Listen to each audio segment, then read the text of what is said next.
Okay, great. Wonderful. So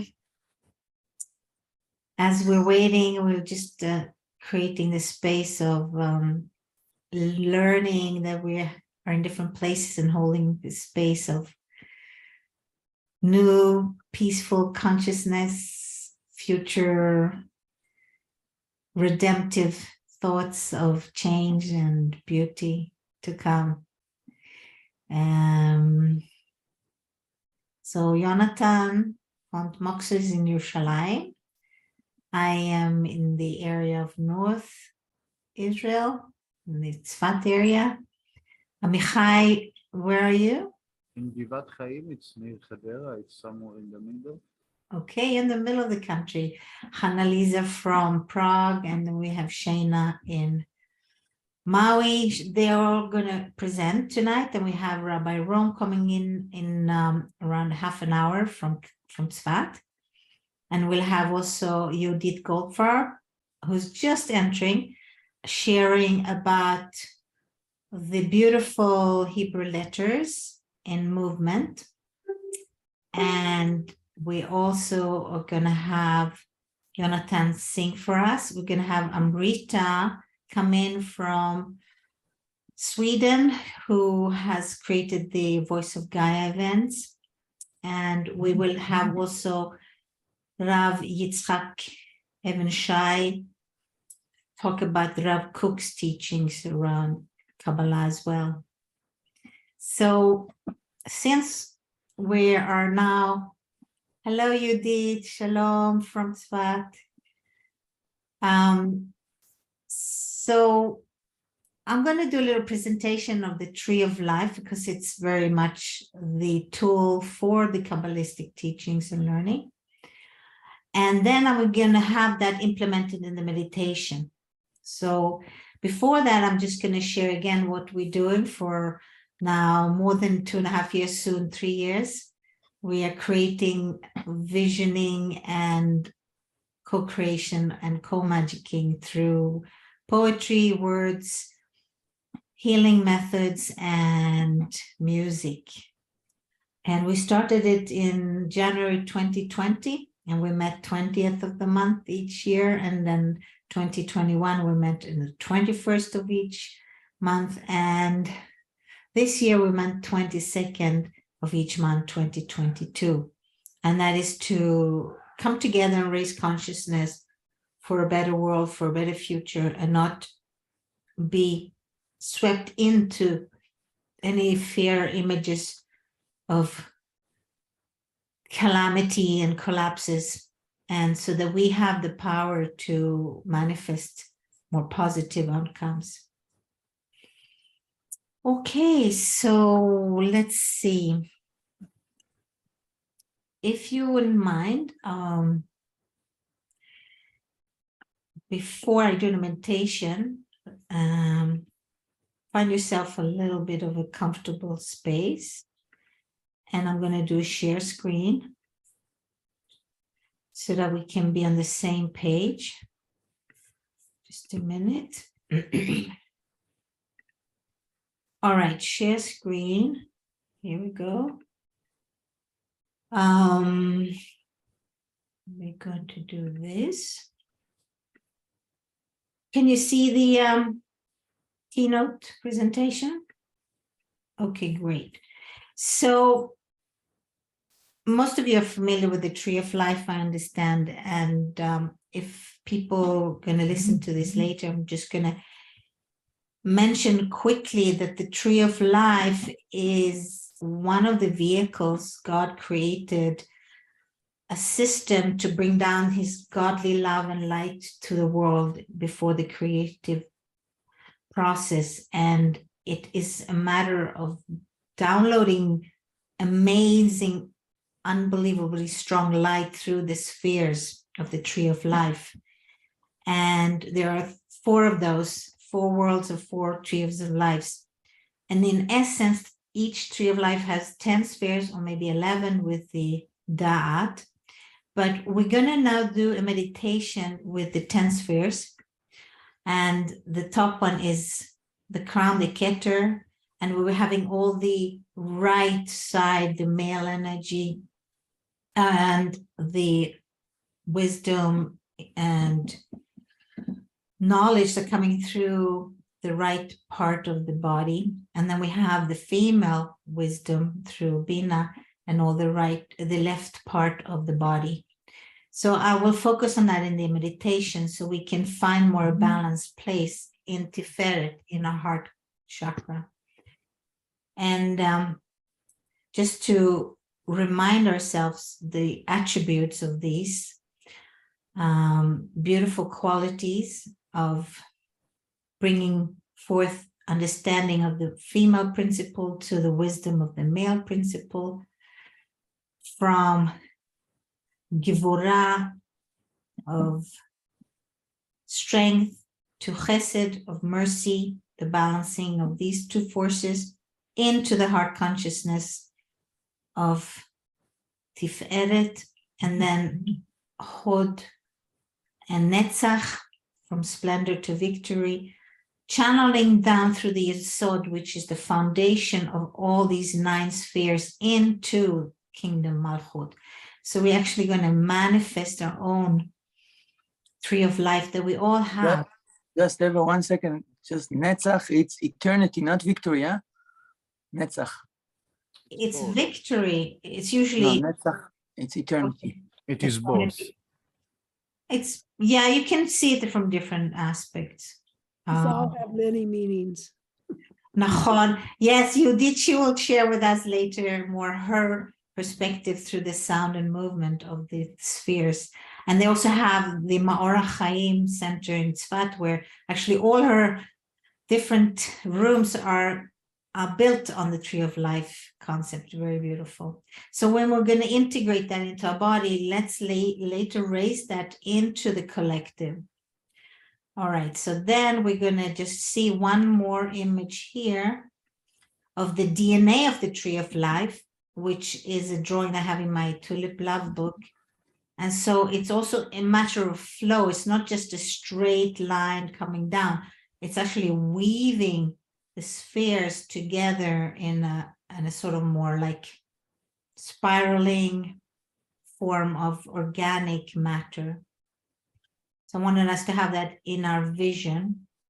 And this is something I do with the tulip healing. I'm actually creating a space where we're connecting to the ketu, to the crown sphere on the top of Tree of Life, or the crown chakra in the more of the chakra system. And then we actually bringing all the spheres as we're meditating on a tulip throne into consciousness of the Malchut, the kingdom. So we'll get a little taste. It's not the same as a workshop, but if you can have also this image of containing all these energies and bringing it down. All right, great. So let's now find a sweet, quiet place where you can relax and maybe close your phones. And I have a little candle here, so we lit, so it will be some beautiful cleansing for our souls and our being, for our essence. And some incense. All right, so I'm starting.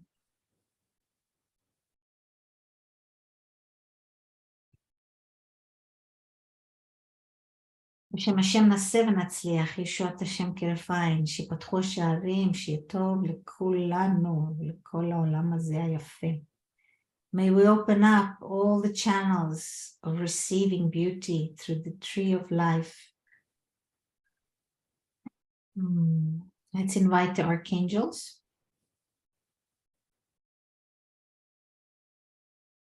מימיננו מיכאל ומשמאלנו גבריאל ומלפנינו אוריאל ומאחורינו רפאל ומתחתנו עם אדמה, ומעלינו שכינת אל.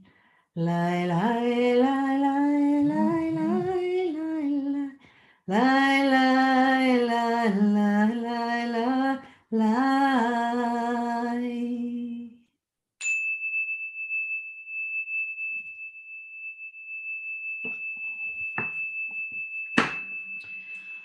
So imagine that you're sitting in your chair and with your feet grounded to Mother Earth, to the floor in your apartment, imagining being held by the planet Gaia, and at the same time making a straight line above your head, like a meter above you, make a connection to your soul, to the essence of your being, to source, to divine, to Hashem, to the cosmic powers.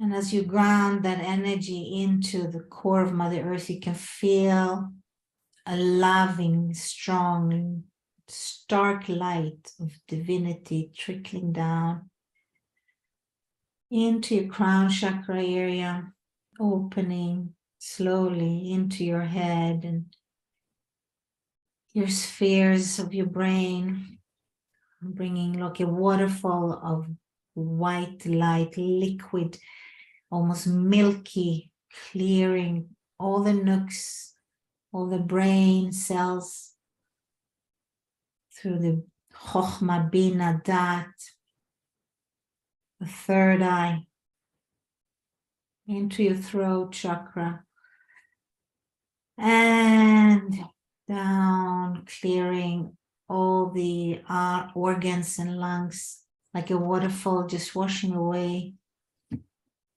what you don't serve, what you don't need from this day or from the last weeks, just washing away one layer after another layer into Mother Earth, through the soles of your feet, maybe shaking your hands a bit, allowing this purification like a mikveh, like a bath of pure fresh water. And imagine your brain being filled with clear, lucid water.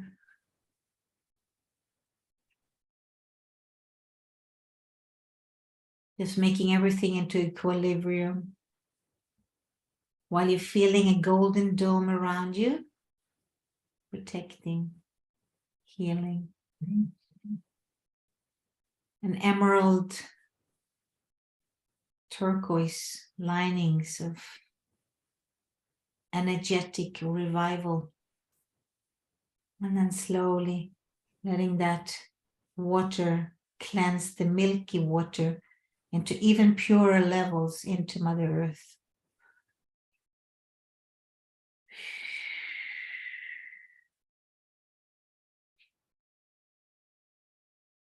And when you feel clean and ready, imagine the loving Mother Earth energy come back from source, from her loving center, and tickling back into your feet, the warm lava, the warm fire into our being, through the legs, the knees, up to your hips and all the lower chakras.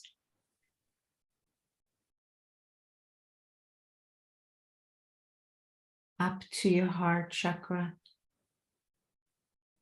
and back up to the crown and third eye. And now we're connecting again to the Keter, to the tree of life, and bringing down one more layer of light that is even stronger. Just breathing into that. And in our mind's eye, we can feel now on our right side the chokhmah, the wisdom of the male consciousness, and on our left, Bina, the wisdom of the female consciousness, uniting, balancing our hemispheres of our internal brain functions. And then letting that love and light down through the arm into chesed and gvura. And then joining that in tiferet. Just letting the balancing of the forces of giving and taking, of gentleness and strength, balancing in through our heart, swaying. And then through our legs of netzach on the right leg, and then the left leg, hod, also another balancing of how to walk through life, how to become whole as we balancing all the spheres and into the yesod, the foundation, and holding that space of all the 9 spheres, the bottom of our torso and our lower chakras, just holding that energy from tiferet to yesod and letting it come down into malchut to manifest it on Mother Earth in our being in this 3D reality, to bring more love and light to humanity. Almost like a tree now, just bringing all that love into Mother Earth, just opening up. Long, long, long, long roots of stability. No matter what can happen in the world, the roots of consciousness and stability. I am here. Hineni Hashem. It is only me and Hashem and us and Hashem that create reality. Everything is an illusion. All it is love and consciousness and ahava. We need to focus on that all the time. So with the strength of a tree connected to below and above, we'll now reach out together, holding hands. And breathe into embrace and embrace a circle of love. And imagining we're now in the middle of Jerusalem, the corners of the 4 religions on the rooftops. The Jewish quarter, the Muslim quarter, the Christian and the Armenian. And all other religions were wanting to hold the space of grounding ourselves as human beings in this world with loving kindness.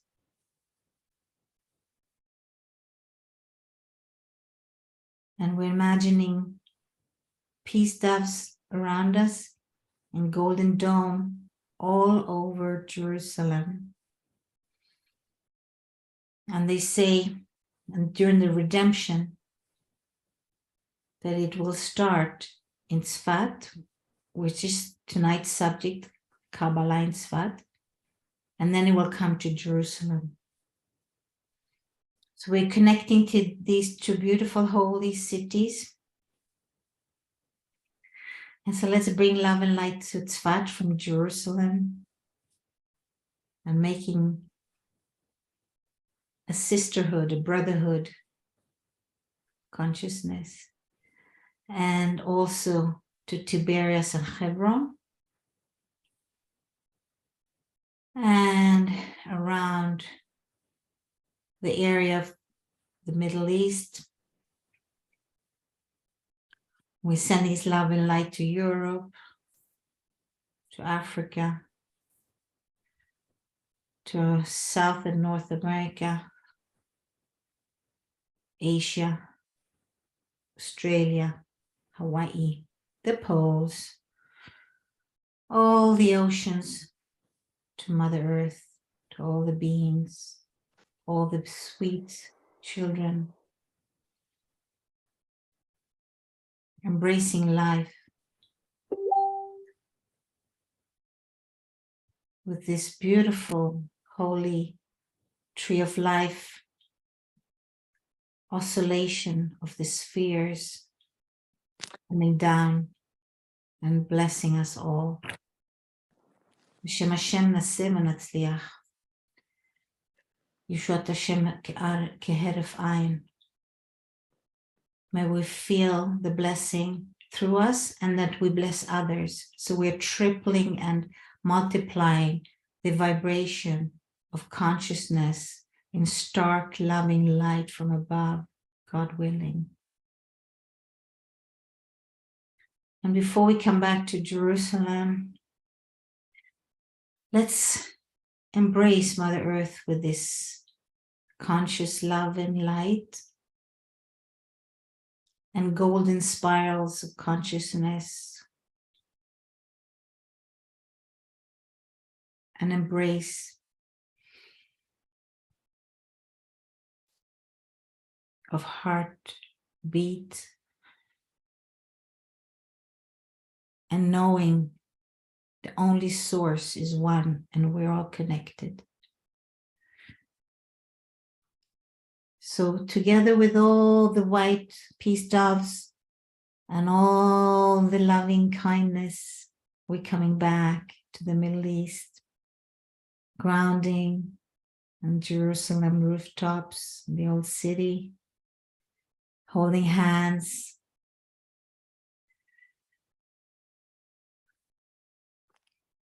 landing and breathing. And we can feel the pulse between our hands. And we're saying, thank you, Hashem, thank you, God, thank you, Creator, existence, for the amazing gifts. And may we be vehicles and missionaries of Hashem's work, of God's work, and never give up on the light and love.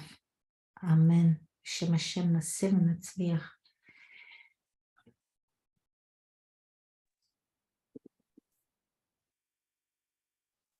Oh, thank you, Eva. Thank you.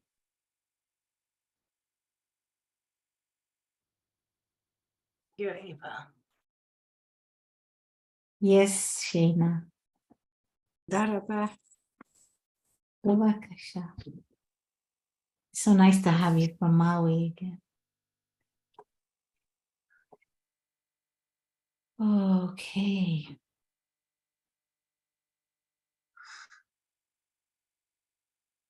Right. Okay, so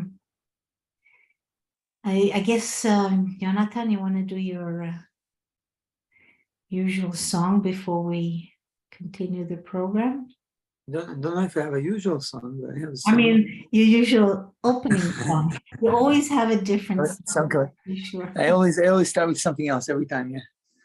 So yeah, sure. This song it's called Healing, Healing? but it's called Healing, yes. I'll sing it to you. Maybe I'll say the words after if you guys didn't get it. It's in English. Okay. And I want to say that the mystical is becoming more prominent, is becoming more accessible to everybody, and it's wonderful. You know, it's a wonderful time we're living that we have more access to, let's say, greater aspects of spirituality and perspective of the world.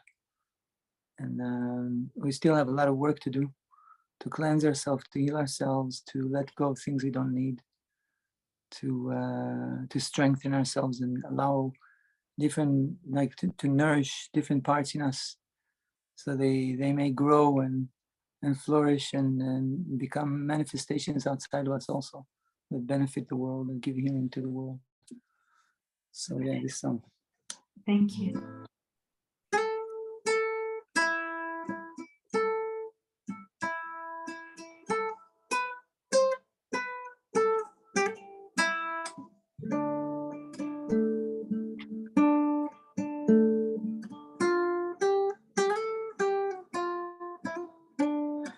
healing, healing,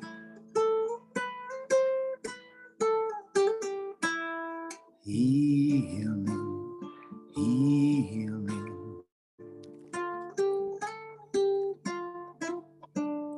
healing ourselves to be reborn, matter and spirit, we shape the form, seeding intention of high aspiration, giving, receiving this blessed transformation, healing the earth. Now is the hour, prayers manifest, showing we have the power, hearing perception for truth be revealed, fruitful creation, our greatness will yield, healing, healing,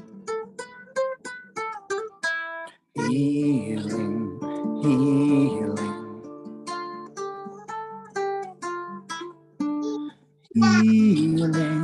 healing, healing, healing, healing ourselves to be reborn, matter and spirit, we shape the form, seeding intention of high aspiration, giving, receiving this blessed transformation, healing the earth. Now is the hour, prayers manifest, showing we have the power, and clearing perception for truth be revealed, fruitful creation, our greatness will yield, healing, healing, healing, healing.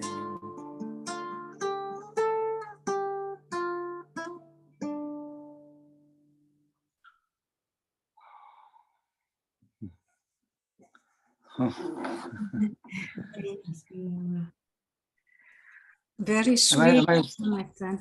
Thank you. Thank you. We need Did a you guys lot. get the words? Do you want me to read out the words? Or did you understand from my singing? You can read out just the text if you want, so we can. Yes, it's not very hear. long. It's Sure. just 8 lines. Okay, so it's healing ourselves to be reborn. Matter and spirit, we shape the form. Seeding intention of high aspiration, giving, receiving this blessed transformation. Healing the earth, now is the hour. Prayers manifest, showing we have the power. Clearing perception, for truth be revealed. Fruitful creation, our greatness will yield. Amen. Oh. Thank you. Whose poem is this? Mine. Wow. Jonathan writes most of his poems. The poems we have. Thank God. I mean, it's not mine. I just downloaded it from somewhere. Oh, usually it's yours. Okay. No, I mean, I didn't. No, he I means didn't, that he got nobody else inspired. wrote it. I wrote it, but I got it from somewhere. I just wrote the words, but I don't know if they're my words or they came from somewhere. You usually Beautiful. channel music. Beautiful. Yeah. Thank you, Jonathan. We'll hear more of you as we go along. Thank you so much. So now we're going from Yerushalayim, where Jonathan is, and to Tzfat to welcome Rabbi Rome, and he is a Kabbalistic teacher and a mentor, Rabbi Moshe Rome, an international speaker from this wonderful mystical Kabbalistic city, Tzfat. And he will talk about today how the Kabbalists of Tzfat redefined spirituality, actually cosmic revolution. We're in for a cosmic revolution, how the Kabbalists of Tzfat redefined spirituality. So welcome, thank you, and looking forward to.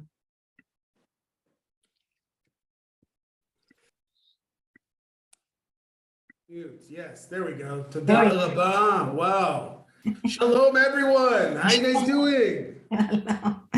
Wow. Kol kavod. Eva. Psh, what a beautiful, amazing group. Toda Rabba. Thank you so much for having me. It's an honor and pleasure to be here with the beautiful nigunim, music, poetry, and what did I miss before? Come on, you got to fill me in. I'm sorry, I'm getting in here late. Well, I showed my artwork, a Tree of Life, and then we had a guided meditation. We traveled all around the world. I said hi to Maui, Shayna, and came Just back. around the world or through the universes as well? Oh, we add some few planets to some cosmic. Again. Oh, wow. Kol hakavod. Tov, shalom aleichem. So nice to see so many smiling faces. So yes, my name is Moshe Rome, and I live here in the holy city of Tzfat. And while you're traveling from Jerusalem to Tzfat, there's always this kind of the sibling rivalry between brothers and sisters, between siblings, who's better, who's holier. So, Jerusalem, Yerushalayim is also your Kodesh. I mean, there's 4 holy cities. Yerushalayim obviously is one of the holy cities, and also Tzfat is one of the holy cities. I just want to start by saying that the Arizal here in the holy city of Tzfat, he brings a wonderful, wonderful idea of this verse in Tehillim, Psalms that we say, Ki b'chal Adonai b'tzion Eva lemoshavlo. That's the verse in Tehillim. How's everybody's Hebrew? Just so I know from 1 to 5, just so I can I know how much do I need to explain? Can I say 1, 2, 3, 4? Everybody hold up their hands. Yay. Joanna, my wonderful cousin. No, you can't say Joanna. No, there's no such thing as 0. No, you know how to say something in Hebrew. Come on. You know how to say shalom? See, there you go. You're not a 0. See, at least a 1. Come on. There's no such thing as 0. So, I'll try and translate, but work with me before we kind of jump into the innovations of the Arizal on Tzfat. But you said Yerushalayim. Ki bachar Adonai b'tzion, iva lemoshavlo. Translated, it means because God chose Zion, and that's usually referred to as Jerusalem. Yerushalayim is Zion. Iva lemoshavlo, like Eva, it's the same root as the word Eva. Iva means desire. It wanted what? Jerusalem, Zion, Zion, to be his dwelling place, right? So King David is simply saying that God chose Jerusalem and desired it to be the place where he dwells. Obviously, God is everywhere, and even in where's everybody from? I see Maui and where Prague and Sweden and yeah, God is everywhere. That's true, but there is the most revealed place where God is, and that is Zion, Yerushalayim, right? However, the Arizal brings something absolutely fantastic. Everybody here, I'm sure, knows about gematria, right? That every Hebrew letter has a numerical value. Aleph equals 1, Bet equals 2, Gimel is 3, and so on, right? However, there is another cipher that the Arizal uses often. It's called the Atbash cipher, the Atbash cipher. What is the Atbash cipher? That you can take the letters and change them with other letters. The letter Aleph can be interchanged with the last letter Taf. The first letter changed with the last letter. Aleph with Taf. The Bet can change with the Shin, the Gimel with the Resh, and so on, right? At Bash, that's why it's called. So the Arizal says, let's look at this verse again. It says, Ki bachar Hashem b'tzion, God chose Yerushalayim, right? Tzion. Eva lemoshavlo. But look at the word Eva as it's written in Hebrew. Aleph, Vav, Hey. The Arizal says, if you take the word Eva and you plug that into the Atbash cipher, the Aleph changes with the Taf. The Vav, the sixth letter, changes with the sixth letter from the back. That's a Pei. The Hey changes with the fifth letter from the back, which is the Tzadik. So Eva in the Atbash cipher turns into the word Tzfat. So the Arizal says like this: Ki bachar Hashem b'tzion. When did God choose Jerusalem to be his dwelling place?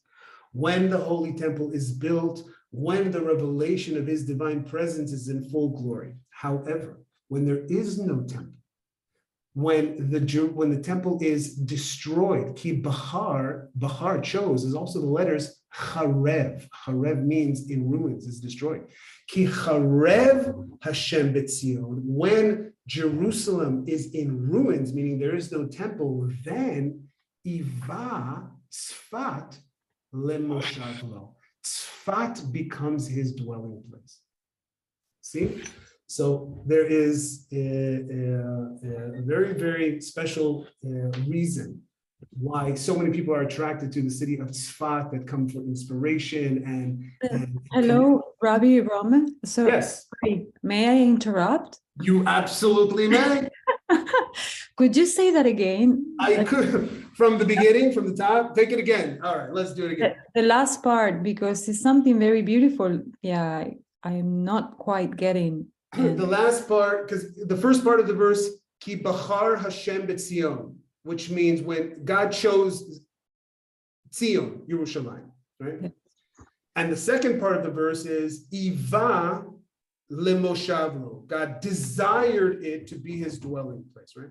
But if you take the word Iva, in the Atbash cipher, it changes into the word Tzfat. So you can read it, Ki bachar Hashem b'tzion, when Hashem chose Zion, obviously Jerusalem.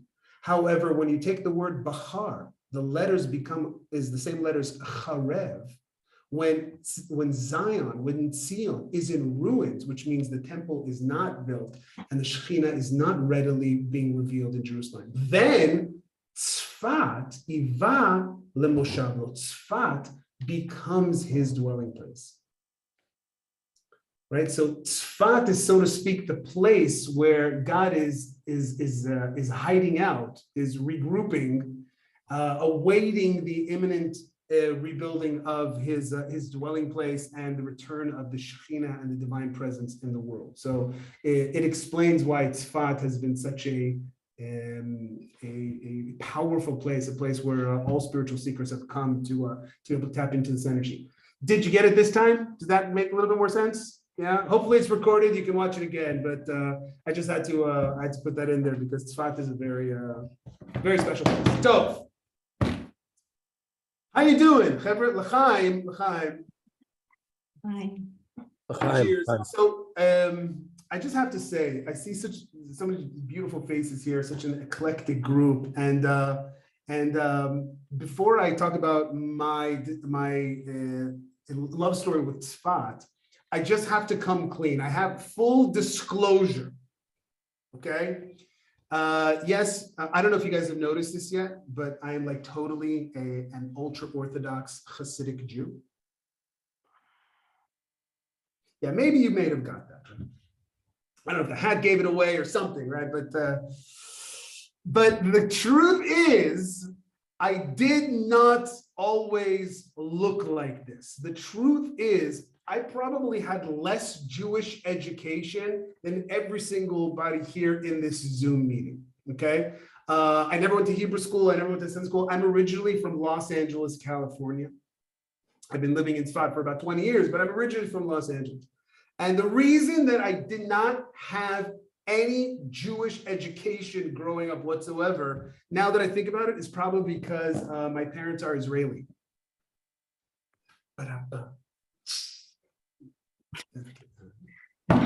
My parents, very, very secular Israelis. They went to America. I mean, my brother and sister were born in Los Angeles, but very secular Israelis and no connection to any Judaism whatsoever. So I grew up without any Jewish education. I mean, my Judaism was basically lox and bagels and, dreidels and Hanukkah. That was about it. And after college, I had to go on a very long journey. I traveled around the world for about 6.5 years. And I actually ended up living in a Buddhist monastery in the Himalayan mountains in Dharamsala, India. I was on my own journey, kind of seeking, and I found Eastern philosophy and Eastern religion, and I decided to completely embrace it. I had fallen in love with Buddhism. And I decided that, yes, I want to dedicate the rest of my life to renouncing the physical world. I mean, I grew up in Beverly Hills, California. I know that money does not bring happiness. And so I decided to completely give myself over to becoming a Buddhist monk. I said, let's do it. And I found a monastery that would accept me outside of Dharamsala. And I buried my passport. I gave away all my belongings. And I started to really work at meditation and following the path of the Buddha. I was in this monastery for about 6 months, about 6.5 months, about 7 months. And it was very, very intense, meditating from 5 in the morning till 9 in the evening, every single night. I had like my own meditation hut. It was pretty cool, intense, but nonetheless, I really felt that, wow, like I'm really doing something meaningful with my life. And so everything was just great, meditating every day, until one day, one of the monks comes over to me.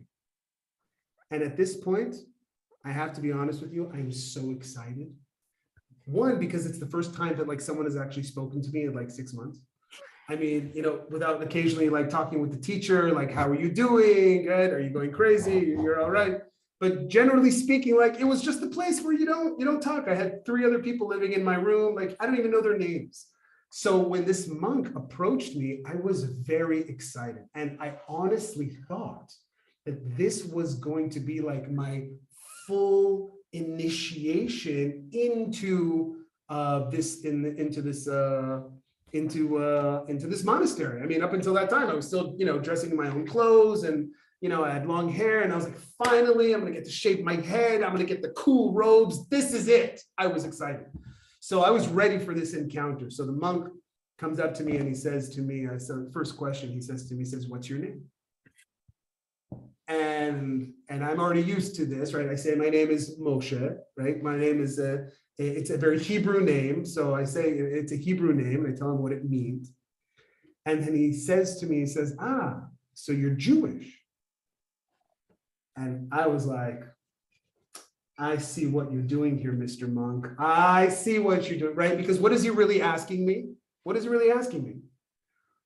Are you ready to let go of all of your attachments, right, to what you knew, and to be able to experience the new, to be able to be reborn, as so beautifully Yonatan saying to us, that are you ready, right? And so that's what he's asking me in my mind. And so I replied to him, I say, I'm not Jewish. No. I don't believe in any of that stuff. Come on, do you really expect me to believe that some man in the sky created the world in 6 days? I mean, come on, we have science, all right? Carbon dating. I don't believe in any of that stuff. I don't want to be Jewish. I want to be Buddhist. That's why I'm here. And I was really excited. I thought I totally passed that first test.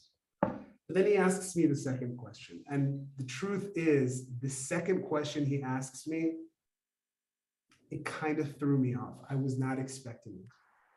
He asked me, he says, you're not Jewish? And I say, no, I'm not Jewish. I want to be Buddhist. That's why I'm here. He says to me, he says, but do you know what it means to be Jewish? And I was like, I'm sorry, are you Chabad? Like, what do you want my case about my being Jewish, Mr. Monk, right? And the truth is, like, that question, irritated me. And I got like a little snappy with him. I was like, no, sir, I don't know what it means to be Jewish. I want to be Buddhist. That's why I'm here.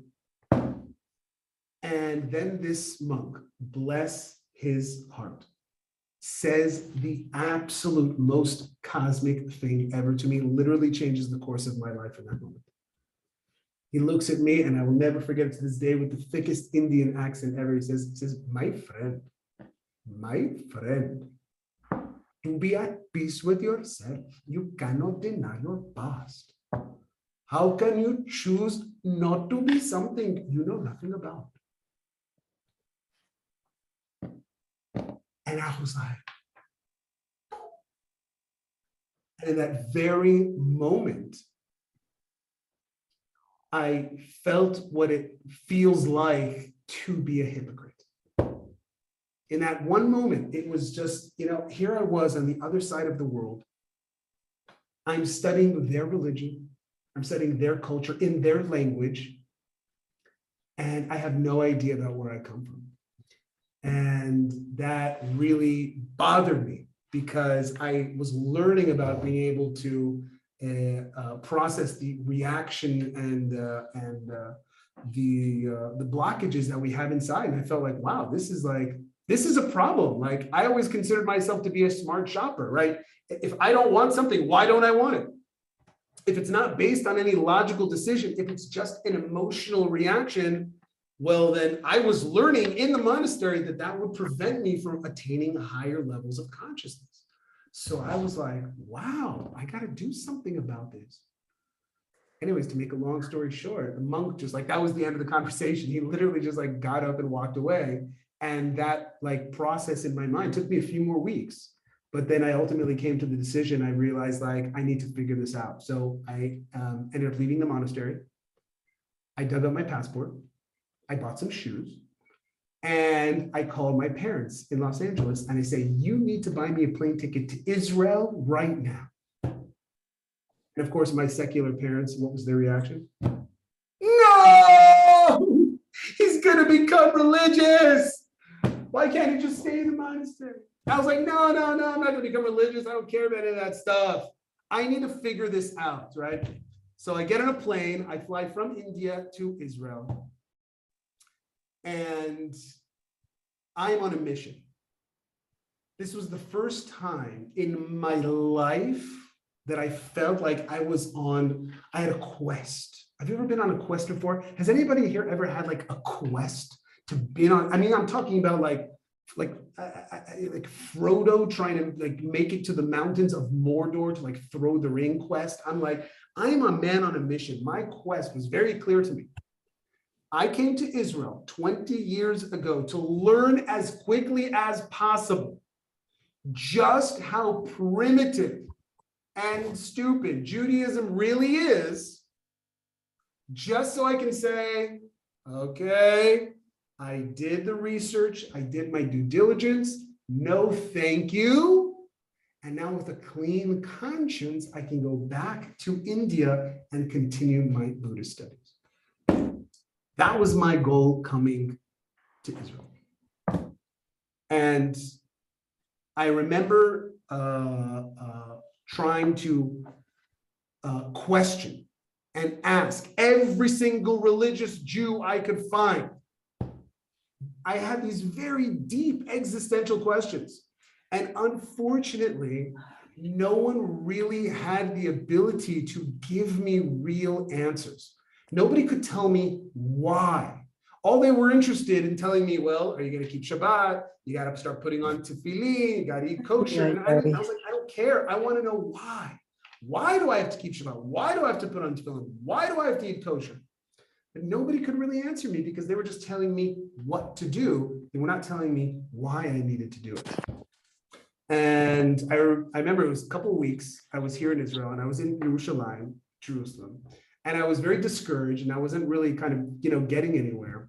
And I remember sitting in one of the yeshivas in Jerusalem, Religious Academy. And I'm walking by in the library, right, where there's millions and millions of books. And I reach a section of the books that says Kabbalah. And I had never heard of Kabbalah before. I mean, this was like before, Esther, and, the whole kind of like movement and thing. Like, I didn't know about Kabbalah. I'd never heard of the term before. And I remember asking one of the yeshiva students that was walking by, I said, excuse me, what are these books on the shelf here? And he says to me, this yeshiva guy says to me, he says, oh, we don't learn those books.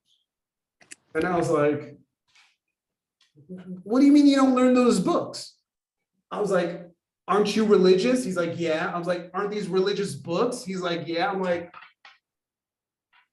what do you mean you don't learn those books?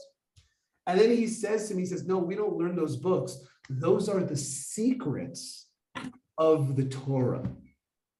And I was like, are you kidding me? Like, where have you been? Like, that's what I'm waiting for, man. Like, heck yeah, sign me up. And I literally like push him out of the way. I'm like, move out of the way, like Yankele. And I literally just start pulling these books off of the shelf. And I sit down and I read. I had two things going for me, my friends, two things. And these things saved me. One, I knew Hebrew, right? Because my parents are Israeli. I was born in America, but my, whole family is Israeli. And I grew up speaking Hebrew as my mother language. So I didn't need a teacher. I didn't need someone, right, to translate. I could go directly to the sources in the books and get the information and get the knowledge. I was not dependent on some other person. That was one thing. The other thing is I had a lot of chutzpah, because of course, I'm sure here everybody has learned that you're not allowed to learn Kabbalah until you're how old? 40. That's right. And until you are married and until you are a Torah scholar. My friends, this was over 20 years ago, okay? I was only 22 years old at the time. I was certainly not planning on getting married, and I knew nothing about the Torah. I knew nothing about Judaism, but I had a lot of chutzpah. And so I didn't really ask anybody. I just literally sat down with these Kabbalistic books and I started learning. Now, I really only understood about maybe 10% of what I was actually learning. But that 10% completely transformed the way I understood Judaism and being Jewish. Up until that point, for me, Judaism and what I, imagined it to be was just another religion like all the other religions, that there's a God and he commands us to do these things and we have to serve him. And if we do, we'll get to go to heaven. Yay. And if we don't, we're going to go to hell. Boo. And that was a very primitive understanding of religion, which is why I rejected it in the first place. And that's what I thought Judaism was as well. And this is the first time in my life that I was reading Jewish books that were talking about the structure and nature of the universe, how this world is not the only world that exists, and that there are infinite levels and dimensions to reality, and that it is all being governed and it is all being projected and brought into existence by the system of 10 Sefirot that all emanate from this one infinite source of light. And that we are all reincarnating over and over and over again in order to perfect ourselves and to perfect the world. And it was the beginning of this relationship that I started to develop with Judaism, because the more and more that I learned, the more I was learning that the path to enlightenment is the completely wrong way of approaching spirituality. It's not the Jewish way, at least, that the Kabbalists say that our goal is not to reach up to the infinite state of spiritual existence in the higher realms, but that our job is to bring that light into the world, that our goal is not to free ourselves from the physical enslavement of the world and to ascend up to the holy spiritual realms, but it is to bring the spiritual realms down here into the physical material world. And that was a very radical idea for me at the time. So needless to say, that's kind of one leg how my romance with Torah and with Judaism and with Kabbalah began. That was about 20 years ago. Now I actually am over 40 and I am married and I'm a rabbi, so I guess the joke's on me. But L'chaim, sorry, I just had to throw that out there before L'chaim. I begin. So, any questions before we jump in, deep dive into the cosmic revolution of the Arizal? How's everybody doing? You guys okay? So, the Arizal says like this: before we understood Kabbalah and the nature of reality, like I said, Judaism was just another religion like many other religions. However, the innovation of Kabbalah was giving us backstage passes. It was opening up the curtains to be able to see what effect that we have on the entire fabric of creation and the entire cosmos and the entire universe, and how the structure and the nature of reality, first of all, mapping it all out, mapping out the macrocosmic reality, and also and that same macrocosmic reality is also the microcosm of consciousness. And so Kabbalah, what the Arizal did first and foremost was map out all of the different aspects of human consciousness. By giving us this map, by giving us the structure of creation, the structure of the universe, it was also giving us the structure of the human psyche. And knowing that is incredibly powerful. It's a powerful tool to begin to align ourselves with the infinite will, with that divine will, with the infinite light, and to be able to bring that light into the world. By explaining to us the 10 Sephirot, by explaining to us the 4 worlds, by explaining to us all the different levels and dimensions of reality and all of the sentient conscious beings that exist in all of those worlds, and how all of this is being affected at every single moment by everything that we think, we say, and we do. And explaining to us how we are affecting the world and why, when I think certain thoughts, or when I say certain things, or when I do certain actions, how that is actually plugging into the structure of reality and how it is actually affecting it. And so it was an explosion in understanding the nature of the universe. And it was revolutionary in the sense that it was the very first time that first and foremost, the Jewish people were able to understand why God asks us to do all of the things that is written in the Torah. I'm sure everybody is familiar with the mitzvot. And before the Arizal, before the Kabbalah, if I were to ask the general person on the street, what does a mitzvah mean? How would they define it? Anybody? What is the definition of a mitzvah? On the street, it's a good deed. A good deed. There you go. Any other definition? Not really that, but that's what most people will tell you. That's what most people. That is A commandment. A good deed, a commandment, right? That's usually very literal translation, right? However, the Arizal was actually teaching us that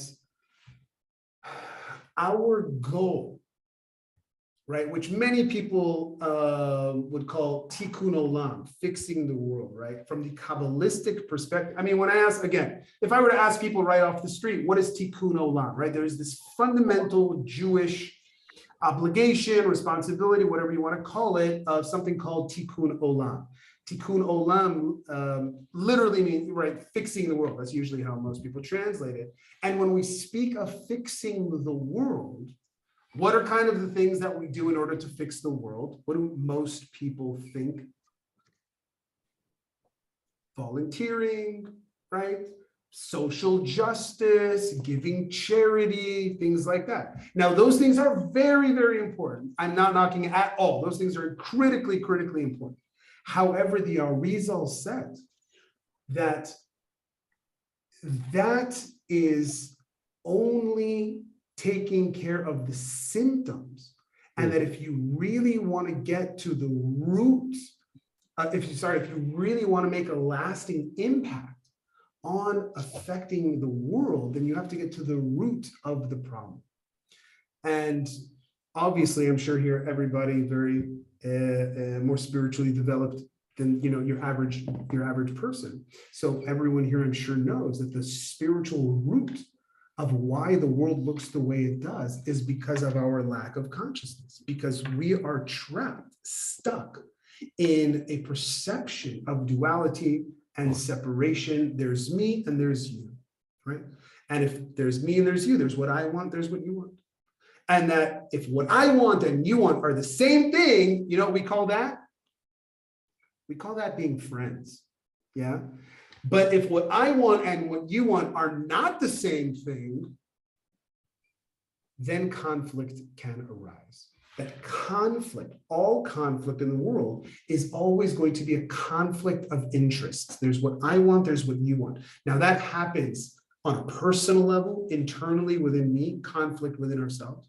That happens in our relationships. Anybody here been in a fight with their wife or spouse or loved one in the last 24 hours? I was. It happens all the time. And so we have conflict in ourselves, we have conflict in our relationships, we have conflict in our communities, and there's conflict in the world. But it always comes back to this idea of conflict of interest, which stems from our inability to experience that we are separate. I'm sorry, that it comes from the fact that we feel ourselves separate and disconnected from one another. And the Arizal says that if we really want to make a lasting impact and to change the world, to transform the world, and to make this world a paradise on earth, then what we need to do is to be able to pull back the curtain of the illusion of separation, duality, and be able to experience the ultimate unity within creation and the ultimate truth that we are actually not separate. We are not actually disconnected from one another, but that every single one of us is a very, very beautiful part of one living, breathing whole entity that we call God. And it's kind of like making a salad, right? Anybody here ever made a salad before? Yeah. Did it ever happen that when you were cutting the vegetables that you slipped and cut your hand? Yeah, happened before? Yeah. Did it ever happen though that the hand that got cut grabbed the knife out of your other hand and then in retaliation started stabbing your other hand? Did that ever happen? No. I'm willing to bet that never. Why would that never happen to a normal, mentally healthy person? Well, generally speaking, that we are programmed for self-preservation. We do not purposefully inflict pain on ourselves. It makes no logical sense that if one hand got hurt, that it would inflict pain on the other hand. Why? Because both hands are linked to one central consciousness. It's called me. Lay down. That's called me. They do not have a sense of. I'm going to stop in a little bit. Sense Okay, of I'll be self. stopping soon. They work in unison because they are a part of me. And the Arizal, the Kabbalists say that the state of the world as we know it right now is as if one hand is stabbing the other hand over and over and over and over again. because we do not realize our consciousness is so limited that we do not realize that we are actually all part of one living, breathing entity called God. And our goal is to elevate human consciousness to be able to experience that unity. This is called experiencing the unity of God. $1 million question, how the heck do you do that? The Arizal teaches us, the Kabbalist teaches us, and this was the greatest innovation of the Kabbalists of Tzfat, that the way we do that is by bringing down, downloading consciousness into not just our own minds and hearts, but into the minds and hearts of all of global human consciousness. And the way we do that is through the mitzvot. That a mitzvah is not a good deed. A mitzvah is not just a commandment. A mitzvah is like, you know what it's like? It's like an iPhone. Everybody here have a smartphone? Yeah. Everybody here, did anybody here like use their smartphone to watch, movies or, check your email, things like that? Listen to a Zoom class? Right? In order to watch your favorite show or to check your email, right? You must have two things. Those two things are critical. Without those things, it doesn't work. What do you have to have? You have to have a device. Yeah, computer, phone, something. But you also have to have an internet connection, right? If you have the device, but no internet connection, is that going to help you? No, it's worthless. You basically just have a very expensive, calculator. That's pretty much what your iPhone is able to do. And if you have the fastest high-speed internet, but you don't have the device, that won't help you either. You have to have both of these things. If you have the device and you have the connection, now you can download, you can stream the movie or the check your email, and you can do whatever you need to do. The Kabbalists say it's the same thing when we're talking about spirituality. I have to have a device and I have to have the connection. Kabbalistically, what is the device? That's called a mitzvah. That's called a mitzvah. Yeah. Why are there 613 mitzvahs in the Torah? The Zohar explains, don't call them 613 mitzvahs, but call them 613 channels. And the Arizal explains that every mitzvah, right? What's a mitzvah? A mitzvah is not a good deed. There are mitzvahs that have absolutely nothing to do with anybody else, and that mitzvahs that are what are mitzvahs? They are very, very specific actions, very specific actions. And if you are not specific about that action, then you actually didn't fulfill the mitzvah, right? For example, one of the mitzvahs is for men to put on tefillin. I'm sure everybody here has heard of tefillin before. The black boxes that men wear on their forehead between their eyes. Now, the Kabbalists say, the Jewish law says, that if that box, if that tefillin is just a little bit to the side of the head, it's not perfectly in the center, it's just a little bit to the side, then you have not fulfilled the mitzvah of tefillin. Sorry, it doesn't work, right? And so me 20 years ago, if I had heard that, I'd be like, this is retarded. Are you kidding me? Why is God that, right? This nitpicking, please give me a break. Obviously invented by men, trying to control you, right? But once you study the inner dimensions of the Torah, once I started learning the Kabbalah, the Arizal explains, no, do you know why it needs to be there? Because these mitzvahs, specific actions, each mitzvah is a specific frequency. It is a different frequency of consciousness. It's a different degree of consciousness. Just like a radio. Do you guys remember those things called radios? I mean, like the ones where you had to like turn the knobs. Do you remember that? I'm sure there's some people here that remember that. Good, there's nobody here under 30. But the radio, you had to turn. You turn the radio, and the little knob move until you hit the radio station, right? What is there a popular radio station in the Sweden? Who do we got here? Give me a radio station. Okay, a radio station in Sweden would be Anywhere. P1 or something. I just want to interject that Yosef Yitzhak from Tzfat, who also introduced you to us, he says that we should be conscious that 22 minutes is coming up soon on 22nd of 11/22. Wow. So you might want to bake it in before you complete the talk today about that moment. And it's like precise how to do a mitzvah correctly, maybe. That's right. There's numerology.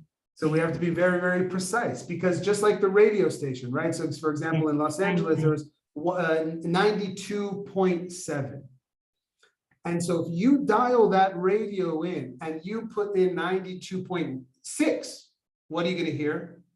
You hear static, you hear snow. You're not going to hear the broadcast. 92.8.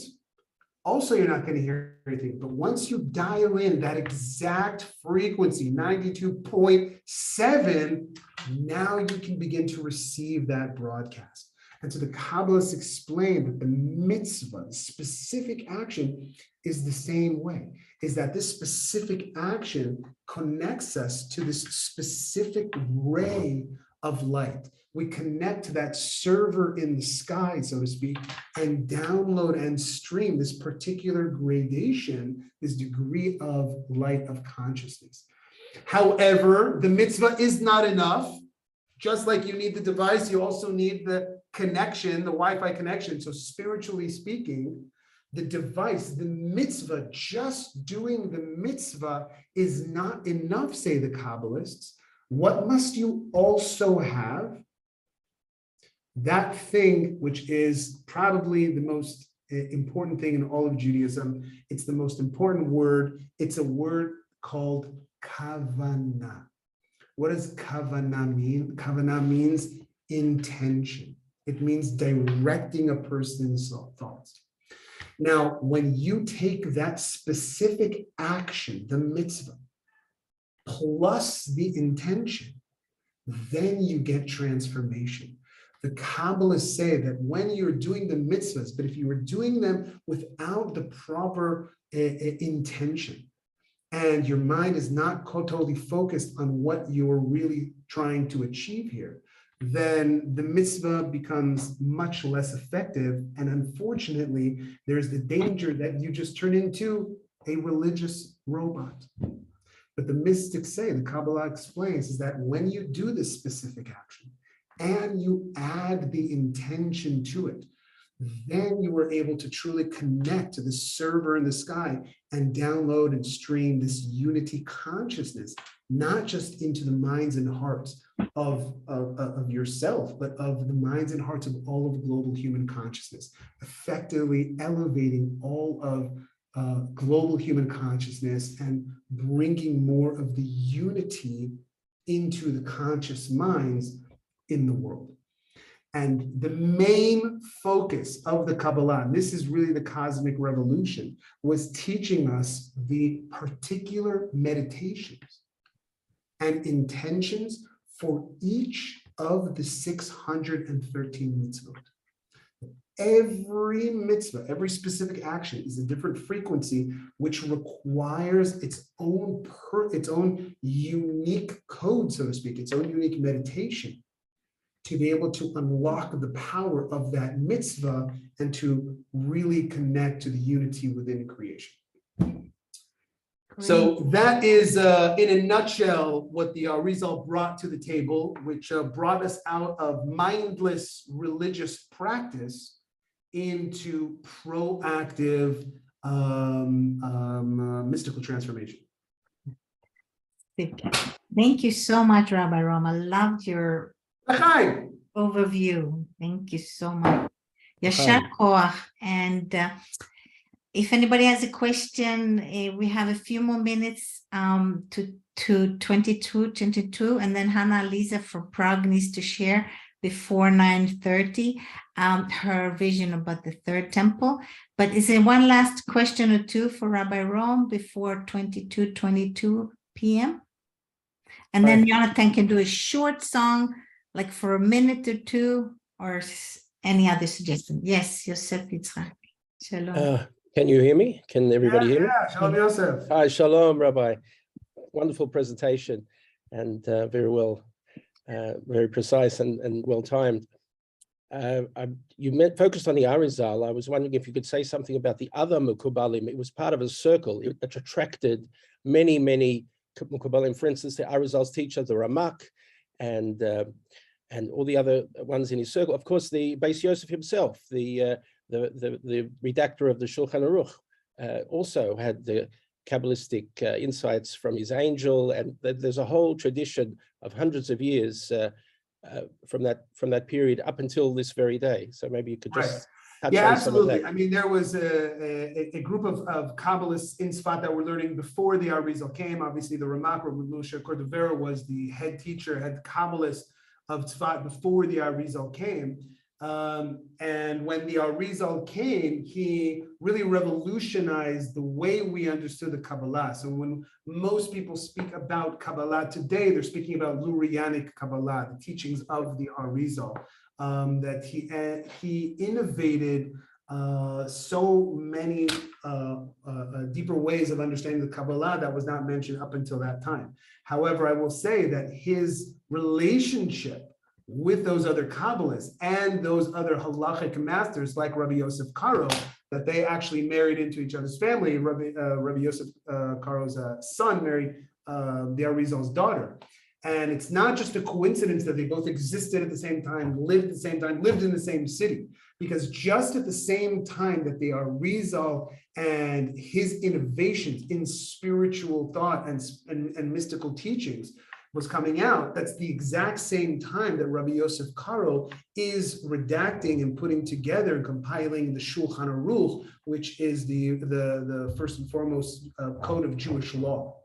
And so these two worlds, which is Jewish law and mystical Kabbalah, are complementing one another, which is why that Tzfat was a place of unifications, external practice with the internal intention and the meditation, because one without the other is incomplete. People that are very religious, very pious, and they do many mitzvahs all day long, but lack the intention, lack the understanding of why they're doing it and how it's connected to the greater cosmos, becomes less affected, and unfortunately is a big turnoff for many people, because they say, how can you learn the words of God but still behave in not the, you're not exactly the shining example of peace and love and unity and compassion in the world. How is that?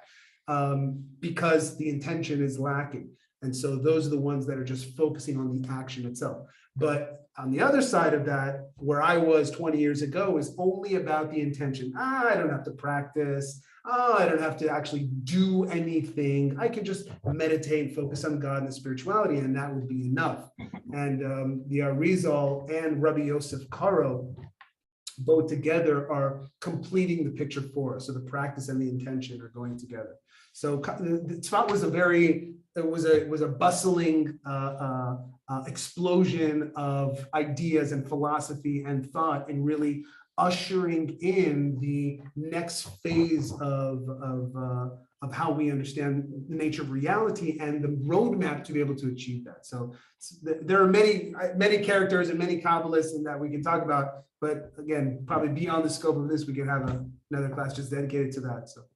Okay, we're nearly at 22:22 on the 22nd, and the Hebrew date was koyach, was a potential to do with 28 is the 28th day of the lunar month of Cheshvan, and we have koyach, we have the potential, and so it's 22:22, and we're talking about precision, how people take note of precise times and events, and people recognize their significance.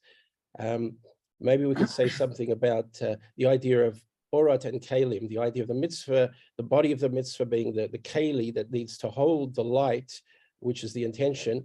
And then perhaps you could say something, how this all leads to what we're heading for, and what we're on the threshold of now is universal redemption, Geula, and how Tzfat's role in accelerating that or hastening that or being a gateway to Geula. Right. I mean, I think I want to just one second just to interrupt, because it's right now 2020, 22, 22, 22, 22, 22, 22 celebration. Okay, so there is a short thing I want to say about it. If you add up all the twos, you get the number 22. So it's kind of cool. You get so many twos, and then you get 22 again. And there's 22 letters in the Hebrew alphabet. Yeah. And then this number 22, it's also comes out to kafbet, and kafbet means becha or bach, which means inside you, inside, and that means that all the letters and all the information, all the knowledge is inside you. Okay, whether you're a man or woman, doesn't matter. All the information is inside you. Now, also, if you count the numbers that you get, you exclude the zero, because we're in 2022, so you exclude the zero, then you get 11 digits of 2.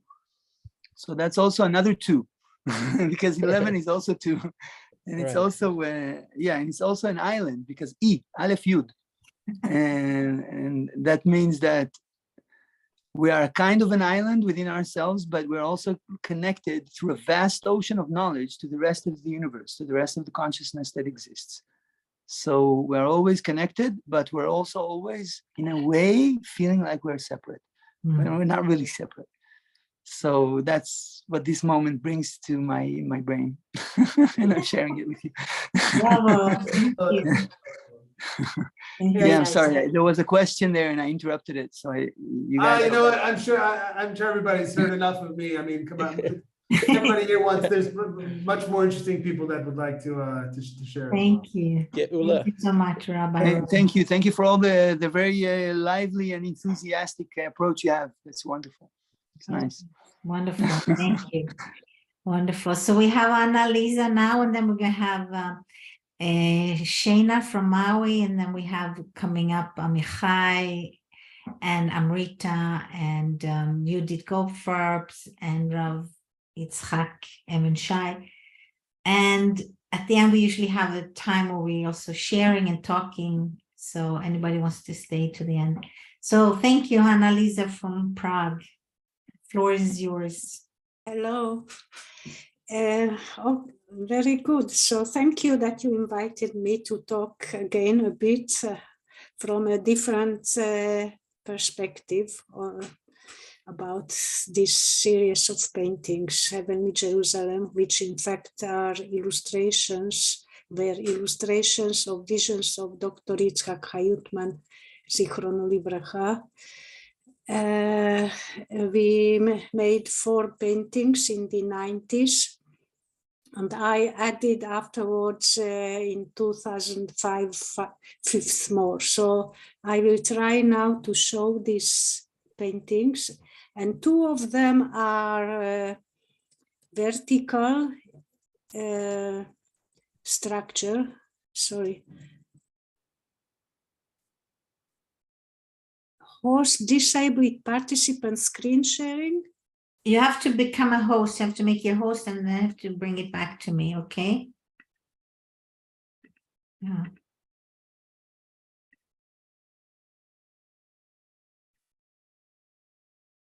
Okay. Can you unmute? I muted you by mistake. Could you unmute yourself? And then I made you a host. Do you see that? You just push on the window that comes up. Can you hear me, Annalisa? I muted you, so if you can unmute, I can't unmute you for some reason. Like this? Yeah. Now you saw a window that says make accept the host? Pardon? Did you see a window that says accept the host? If you want to do a share screen or you don't have to accept. It's okay. She's a host already. Now all she has to do is like retry to share. Okay, share screen, please. Yeah. Okay, so can you see this? No, you have to put your little green. You see that green button, share screen at the bottom of the Zoom in the middle? Green. at the bottom of the Zoom window, you see a green button says share screen. Yes. Press That's that, what- then we'll see you Yes. work. Yes. There Okay. you go. Good. Okay. Mm-hmm. Okay. So here you can see the 4-5 pictures of this series Heavenly Quest for Heavenly Jerusalem, in which center is opening of the Gate of Mercy, which I made from my vision. The 4 of these are visions, illustrations of visions of Dr. Hayutman. So the first painting was this one called Orientation. And there you can see 2 paintings. I am going to explain now to talk about the geometrical structure of these 2 paintings, which are according to the structure of the Tree of Life, the geometrical structure.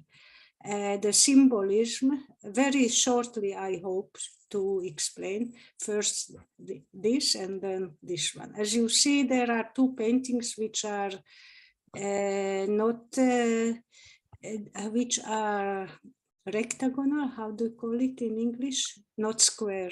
Rectangular, yes. Yeah, and 2 square. And in this rectangular, okay, there is a symmetrical composition. This is orientation, redemption.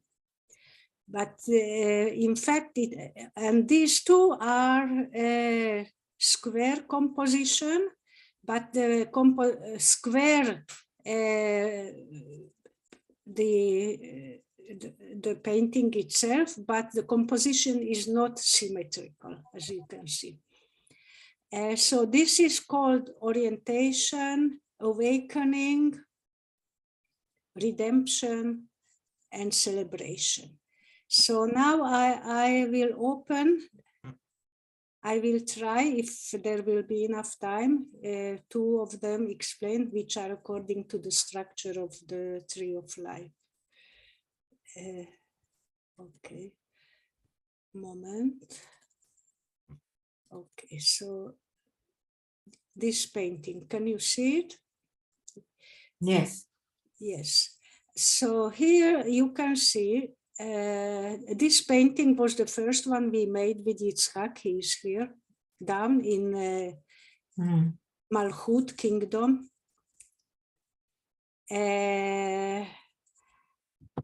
And this was the first one we made. He, in fact, gave me only a sketch. He made a very crude sketch just of a balloon with a cube. That's what he wanted. And I worked on it for a year, and this is what came out. Wow. So, as you can see, there is a vertical axis, but the 2 sides, right and left, are not symmetrical. They show different aspects, like the Tree of Life. In fact, this painting is the view from the west, and the lower part, which is Kingdom, Zeranpin, you can call it Kingdom, and you can see as a geography view from the west. It is the Mediterranean. Can you recognize Europe, Africa? This is Jerusalem. Okay. And Far East Japan and India. So this part is the lower part, which is Malchut, Yesod, and Gvura, Chesed Gvura. Okay, but now I go up, because as we know that one can go on as a sulam, as a Ladder, a ladder. up and down. And I begin from above, from the abstract, from the heavens. And as you can see, here are the letters of Shem HaMeforash. This is the Keter. And the Keter is descending into this ball, which I call the ball of awareness. It is the super mind, can be called, or over mind can be called as well. And there is, as you can see, there is a face, female face, and I interpret it as her eyes, her awareness lift his wings consciousness. I was already dabbling into the tree of life before, comparing it to the structure of the human body, and so I had some meeting already with the structure, but saying truly, I don't know how to read those texts. So my understanding is just from the intuition of a woman. And later, afterwards, Dr. Hayutman just said, okay, this is this, and this is this. He gave these images names. So I made this male, you see, he is playing. Can you see me as well? No. He is playing with bubbles of consciousness. You can see you as well. Slicha? Can see you also, can see you and the painting. Ah, you can see. Okay, good. Okay, so he is playing with the bubbles of consciousness. So according to the spheres of the tree of life, he is Chokhmah and she is Bina. She is giving the energy to Chokhmah to bring out these bubbles of awareness. In fact, there should be 32 bubbles, which is 22 letters. There are here around 22 letters and 10 spheres arranged according to the Sefer Yetzirah. Like Emesh, and here are the 7 doubles and 12 simple, according to the 22 letters around here. And here are the 4 animated beings, which is man, Aryeh, lion, thank you, Nesher, eagle, yes, Par. Is it a para? But in Hebrew, it's a ait. It's not nesher. Huh? Nesher is a vulture. No, Nesher is an eagle. No, nesher is vulture. Ait is. Oh, okay, never mind. Well, that's yeah, that's what it is according to Yechezkel. Okay, Afterwards, I was told.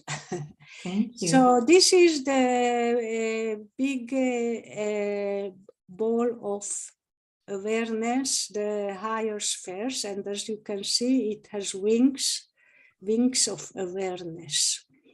And the lower part of this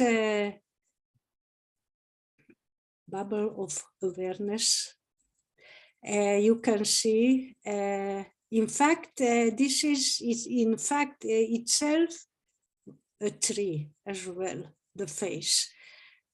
because the tree is in fact a holographic structure where it has the smallest and the biggest and the human body as well. The face is according to the structure of the tree of life. One can draw it according, and the human body as well.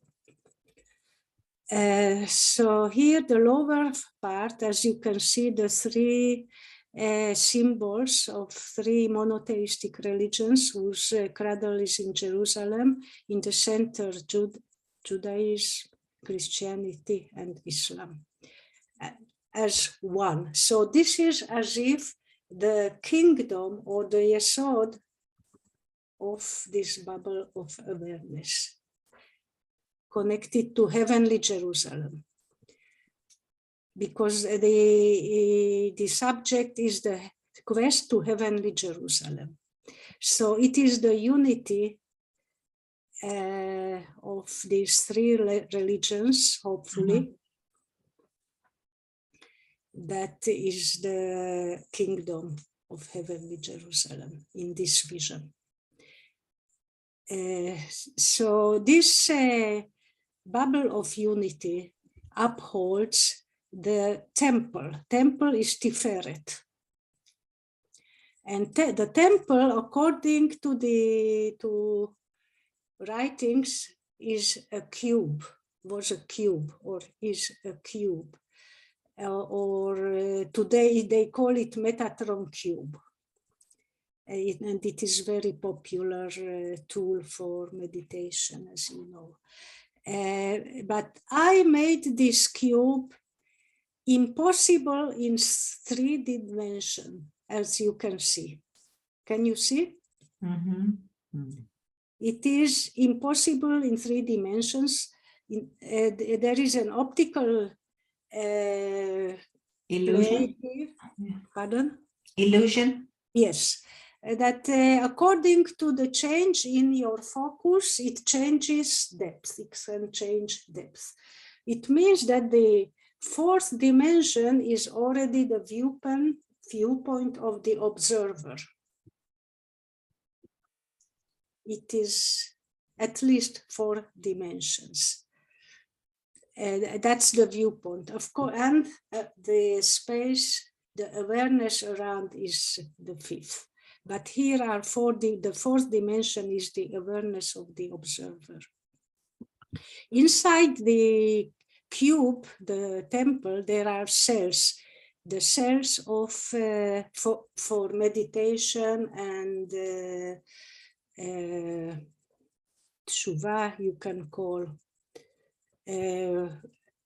It is in some sources, I think in Yechezkel as well, that it is the temple is from Taim, Ta. Ta is the word where the last letter, Taf, and Aleph, the first letter of the Hebrew alphabet. That's the cell. It means that the cell has 22 components as the DNA. There is these numbers as well. I am learning lately. So here there are now. Before I go into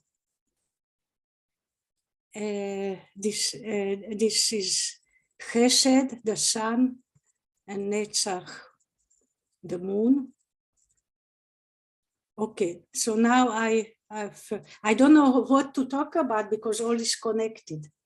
Well, maybe we can see one more image and then okay, so now I explain this helix. Okay. As you can see, this is the helix of DNA.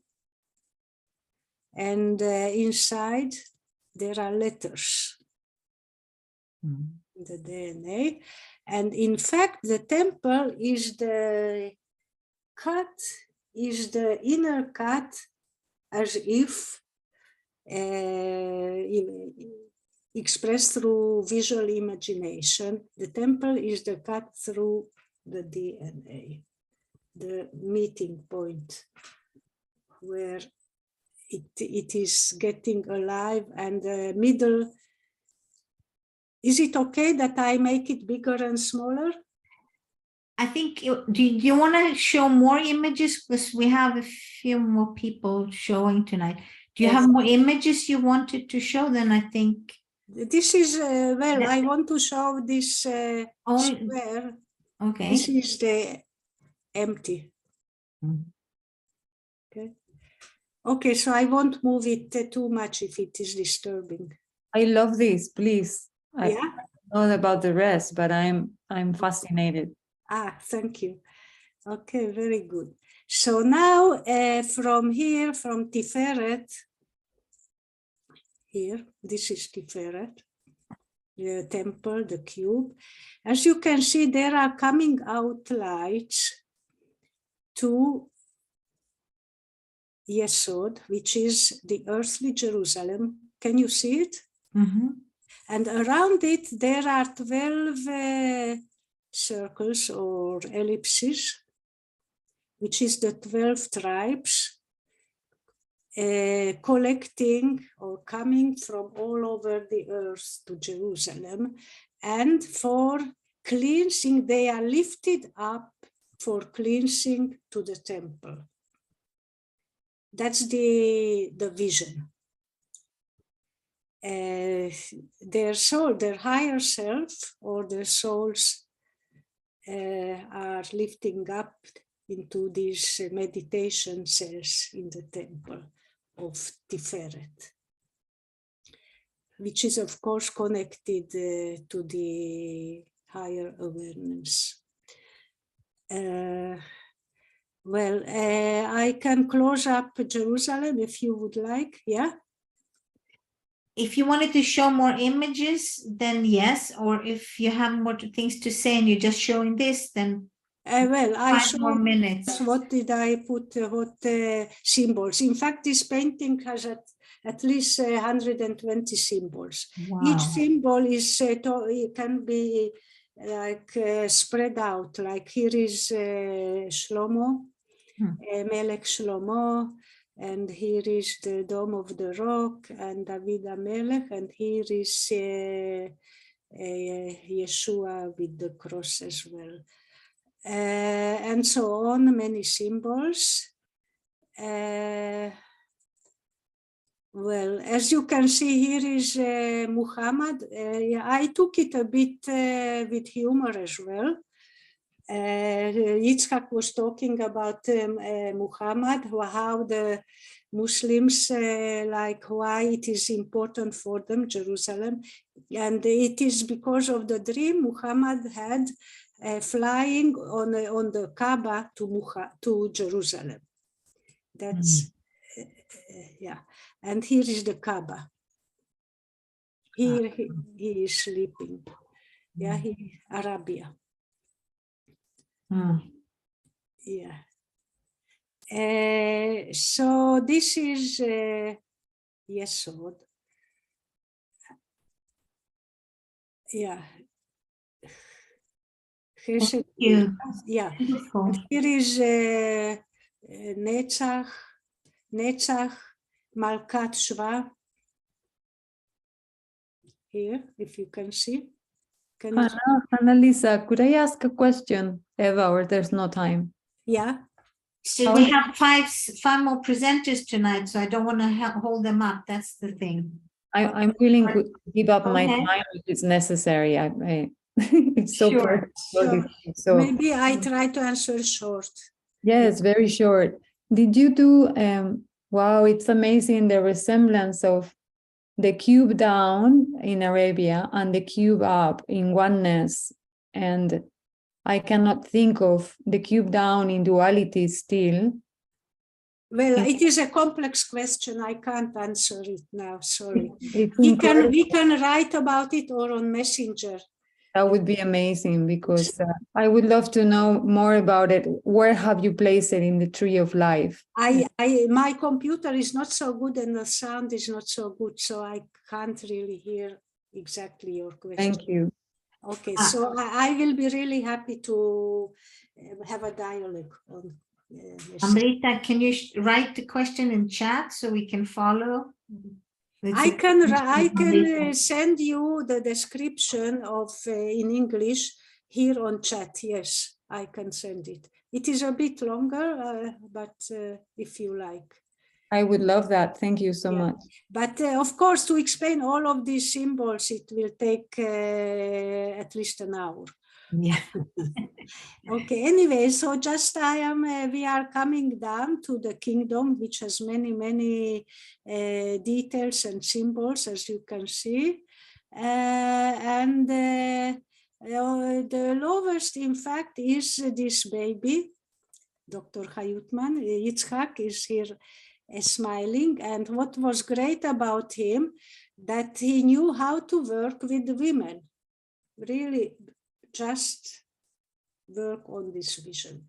Incredible. And he had other women friends who as well worked with him on such some other projects as well. So he has here the compass of, he's looking at the moon compass.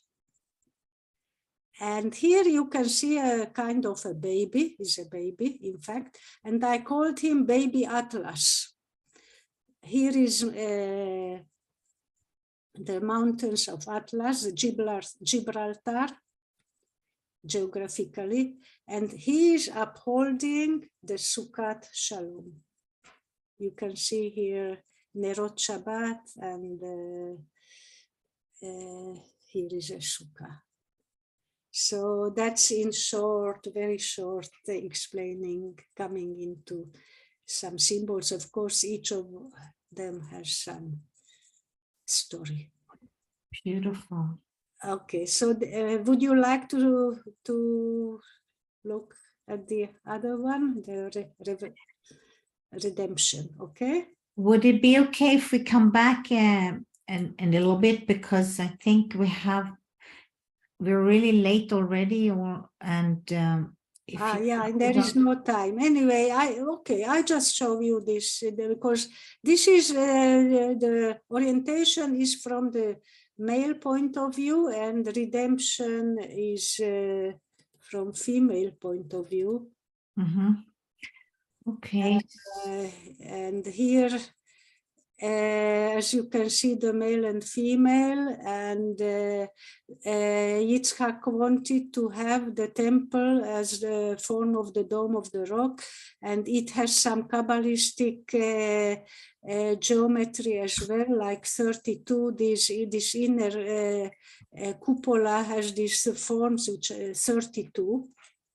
So one can't really know who really built it, who was the builder of this dome, but we don't get into it.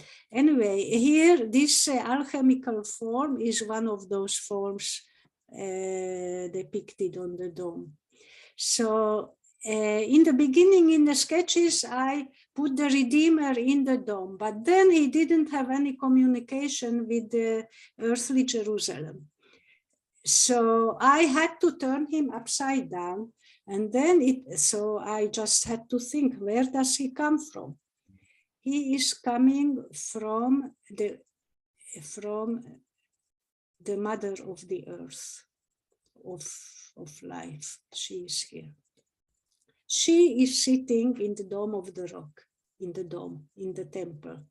And this can be, from the religious, Orthodox religion point of view, quite iconoclast and whatever. I agree. This is a different way, a woman's way of showing this symbolism.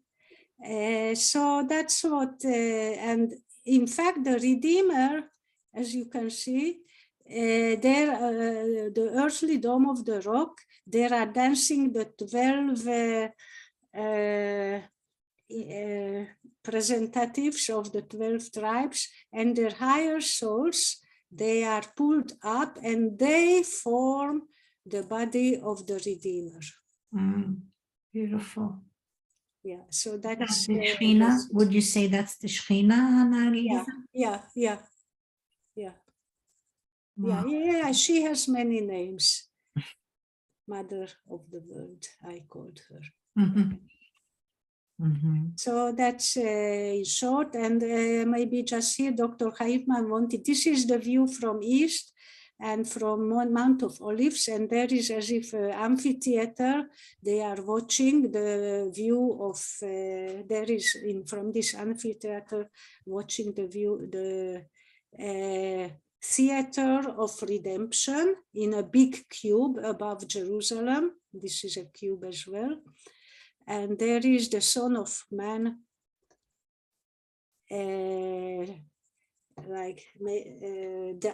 directing the Symphony of Redemption.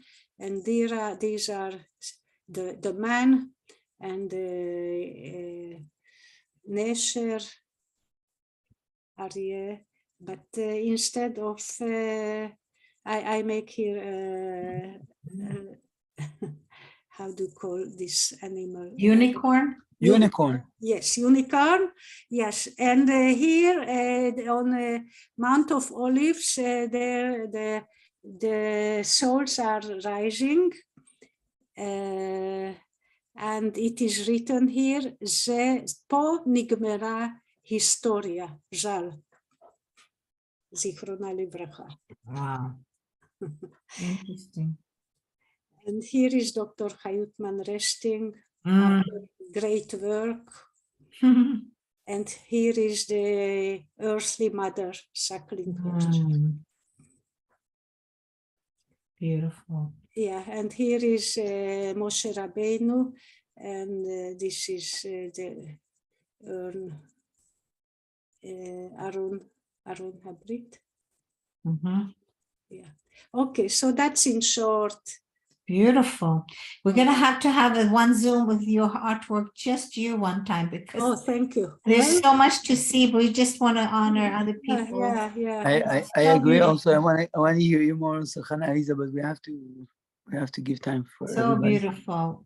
Please come back again. We'll do a longer program. Yeah, and anybody who would like to have a dialogue with me, I will be happy on Messenger, on WhatsApp. Or wonderful. Yeah, I'm sure Amrita will follow through. Thank you. Thank you. Thank you so much, Annalisa. You're Just an in short. amazing artist. Okay. Yeah, here is the spring, because under the Temple Mount there is a lot of water, as we can know. Yeah, we know. Yeah, living water. I think, yeah. Baruch Hashem. Could you send your link, your Facebook link or any website? Yeah, okay. Yeah, I can send a link to this album, and there is a text as well. At the chat. And do you mind making me a host too again? The what? You close the share screen and then make me a host again. Share screen. Just close the share screen. I don't see. Or do just a minute. I turn this off. You go out on the top, I think you press the green button. Wouldn't you do that? Stop share, yes. There you go. Fantastic. Okay. And then if you can go and make me a host, go on the top right, you see the three little dots, and you push that button and you see, you actually go to my window, see me, hello, and you push make me host. Can you do that? I hope it's still recording. Okay, so it's still recording. It is, yeah. Okay, but I think it needs to be that I'm host in order for me to download at the end. So do you mind making me a host again, Annalisa? Me? Yeah, you need to go to my window and to where? If you can go to my window, you see me, hello, and you see on the top right corner 3 dots. You press that. I see you a big picture. Okay, so press these little 3 dots. If you put the mouse on the top right corner, you see a menu coming up. your picture Do you see a little menu, 3 dots on the top menu. right of my window? A blue little window with 3 dots. Menu speaker, full screen. Wow. Here, can I help Try it. Eva? Yeah, Shayna, please. Hannah, if you take your cursor that shows up as a little hand and you put it on Ava's face, and then you move it over to the right, you should see a little blue square there that shows up when you hover over it. It's got 3 dots. That's what she wants you to click on. Right to the right. I see you, but There's another way you can do it. If you just click on the screen, in the bottom, there's like a menu with a screen? bunch of stuff, right? In the bottom of the screen. And then it says participants. You see that? Where it says participants. Yeah, so I click have on it that. down. I have Yeah. it down. Yeah, Yeah, I so click click on that. participants. Okay, open that one. And then just go to Tulip Love Lounge, press on Tulip Love Lounge, and then say make host. And I should click whom? Tulip Love Lounge Okay. and make host. You see it says more, I guess, on the more. More. Make host. Okay. Yeah? Yeah. Okay, awesome. Oh, Thank bravo. you. Baruch Hashem. Because this way I can record this. Thank Did I make it? You did it. You did. Okay. You brought down the third temple, and you got. Oh, sorry, I am sorry. Okay. Thank you. Because I Great. have it down, not up, as you said. Shem Yivarech otach. Okay. Tודה רבה. Thank you, dear. Keep the vision. Thank you. God bless. Thank you, Hannah Lisa. It was amazing. I loved it. Oh, well. I want more also. Thank you. Thank you. Awesome. All right. So now we're running from Jerusalem to Hawaii Islands to Maui to Rabba Nechama Naveh. And she will share with us the Abulafia permutations. I just want to say that I studied with her and a wonderful group of women in Maui 3 years ago. Zohar, we studied with David Solomon from Melbourne, a whole workshop for a few days. And the volcano of the Big Island was spewing out all this lava, and there was just dust everywhere. It was like dramatic.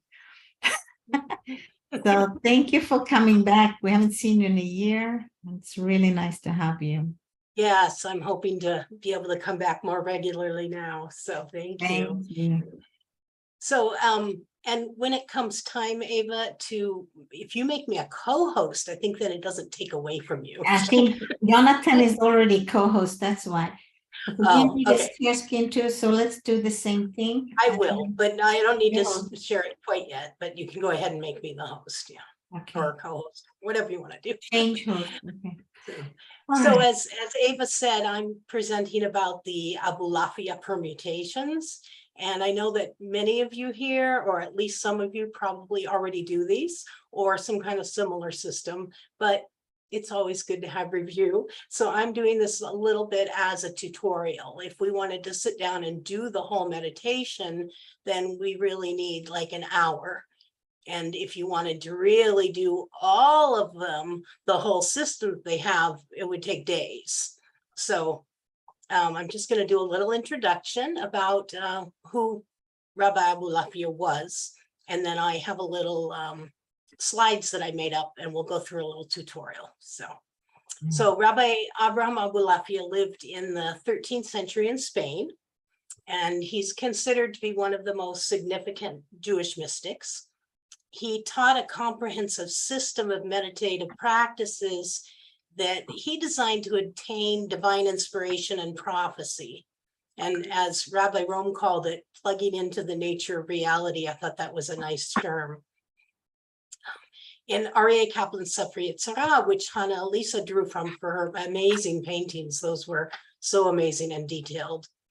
He brings the meditative system of Rabbi Avraham Abulafia, which he says is apparently rooted in earlier techniques.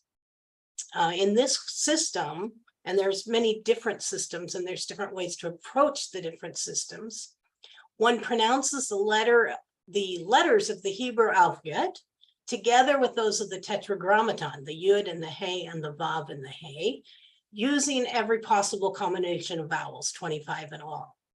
Abulafia's technique combines pronouncing the letter vowel combinations with breathing exercises as well as head motion. So it's really a very comprehensive and cool system. And that helps train the mind and the body to work together. My goal today is just to learn together how to use the permutations so that we can meditate with them. And if you do them on your own after this, you might want to sit comfortably in a quiet place, ideally facing the east, and allow your eyes to close. For today, you'll want to look at the screen because we're learning, unless you know them, and then do your own thing. So when I started these permutations not too long ago with my Maui Mystics group that Eva was referring to, because we've been studying Sefer Yetzirah. We went on from Zohar, Eva, and now we've been studying Sefer Yetzirah for about the last year. Wow. And these meditations are brought in the Sefer Yetzirah. And so when we started doing them, I kept getting confused on where we were and what we were doing with our breath and how was I supposed to move my head. So I decided to make up some slides for a tutorial, which I can share with you now if you would like. Mm-hmm. So we can get it up here.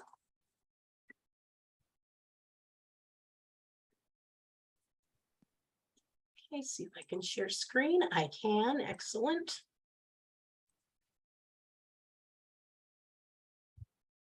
Okay, so I'm going to give a little bit of explanation for those who are not familiar.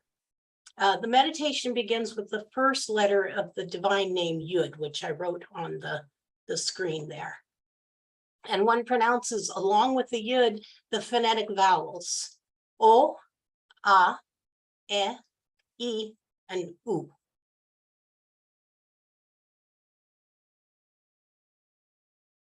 And I think we'll practice with the Yud only, but the text in the Sefer Yetzirah includes the Hey, the Vav, and the second Hey as well. So we're going to move on to, hopefully you can see this. So according to Rav Kaplan, before each letter, one's to take a single breath. Between pairs, one is to take no more than 2 breaths. Between lines, no more than 5. And between each letter of the tetragrammaton, no more than 25. So the way I interpreted one breath, because at first I couldn't figure it out, was an inhale. And then in between, so I'll do an inhale and then an exhale, inhale, exhale, vocalizing, and then a full breath. So this is, and then at the end of each of these columns that I have here, which he calls lines, then we can take 2 comfortable long breaths. So let's practice this a little bit. So if you look here at the top of the screen where it says inhale, and then these are where it has exhale, O, and then inhale, and then exhale, yo. That's the first pair, O, yo. And then you take a full breath, and then you inhale. And somehow this is blocking my screen, so I can't really see it. But just one second, I don't know what blocking my view here. There's a little Zoom thing. Ah, there it is. The Zoom thing was in the way. Okay. So on this first column still, so we had inhale, exhale, O, inhale, exhale, yo, then a full breath, then an inhale, exhale, O, inhale, exhale, ya, full breath. You see what I'm doing? Okay, so let's try it together. And you can either do it with me if you know it, or there's enough time because I'm taking a full breath after if you want to repeat it after me so that it's a little more meditative. So here we go. Oh,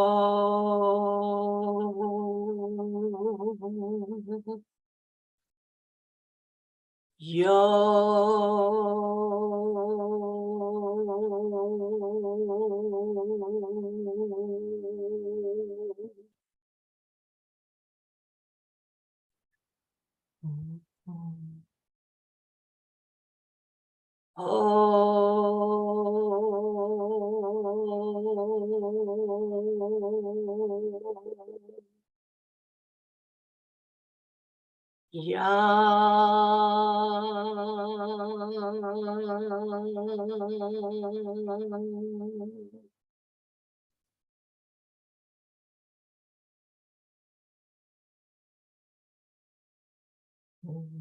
Oh.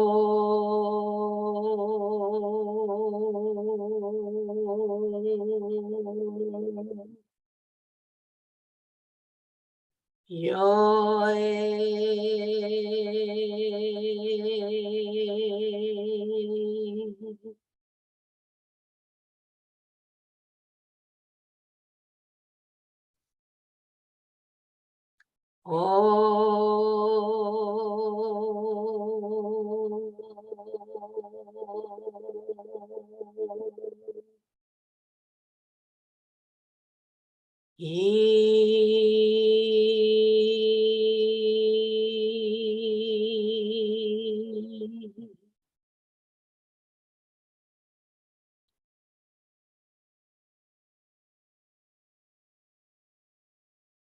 Oh.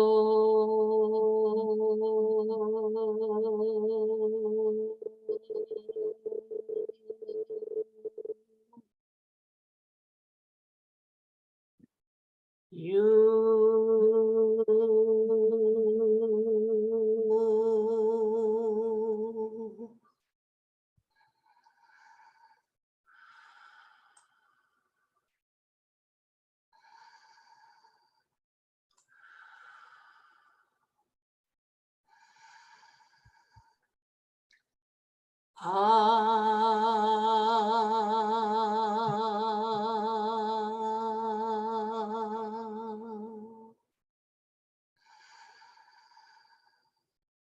Yo.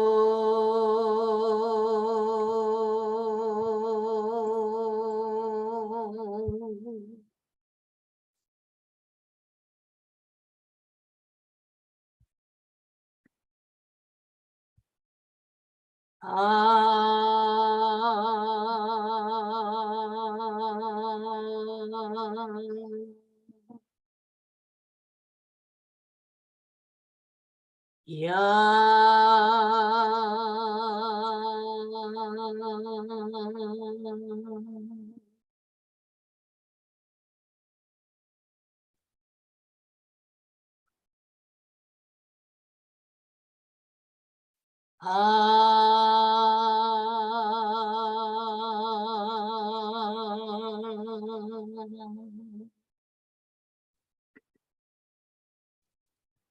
Yay.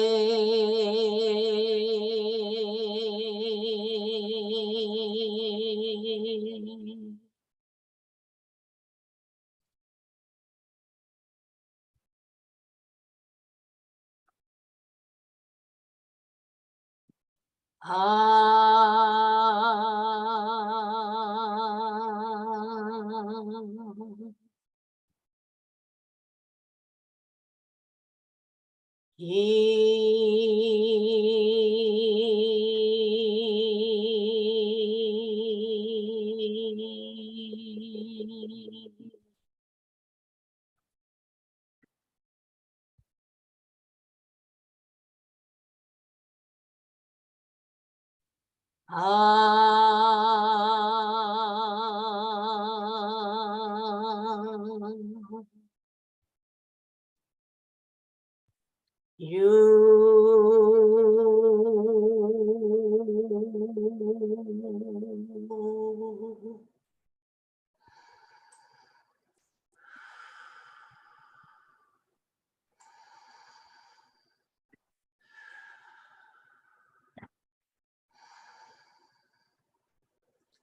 Hey.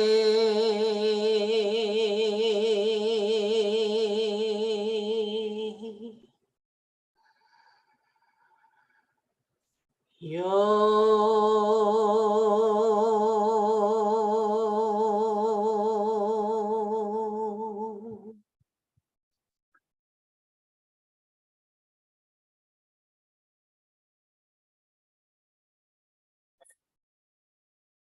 Hey.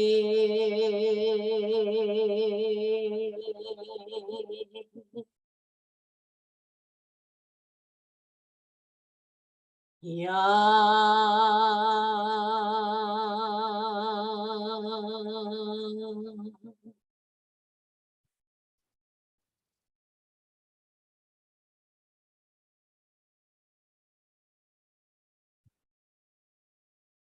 Hey.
Yay.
This next slide continues. I was going to do this second part of the Yud, but I think that in light of the time restrictions, I'd like to introduce the head movements. So if you want to move on to the next slide.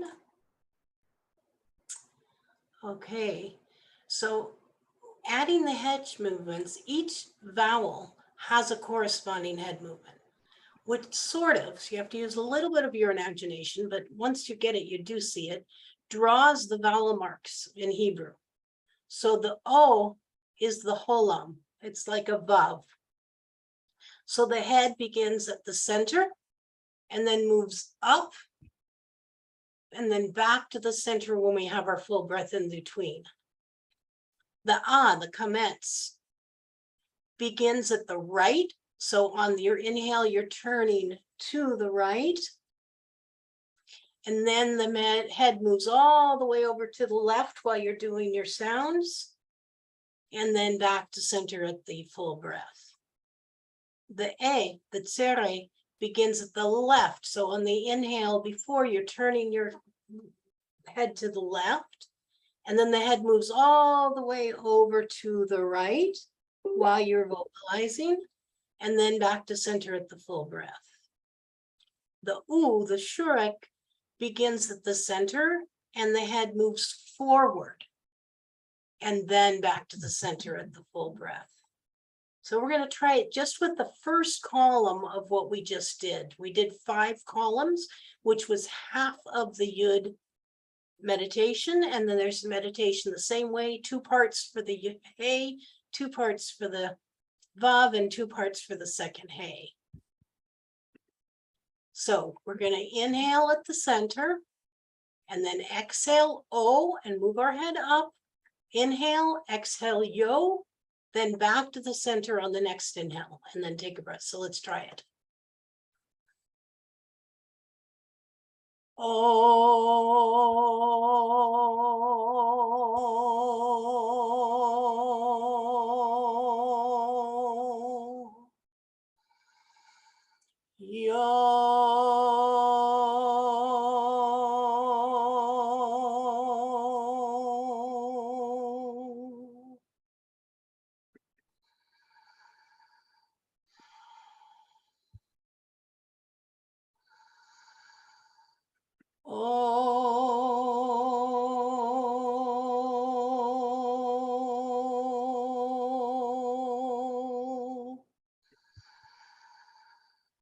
Yeah.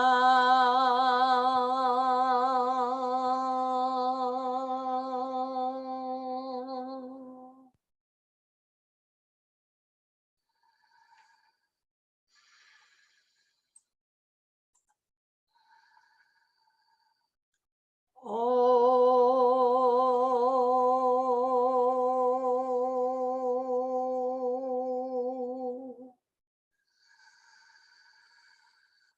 yay.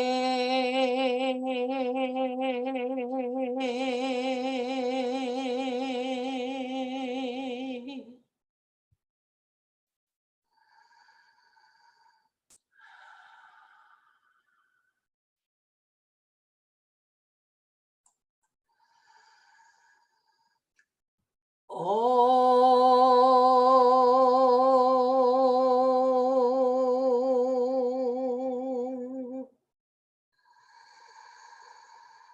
yay.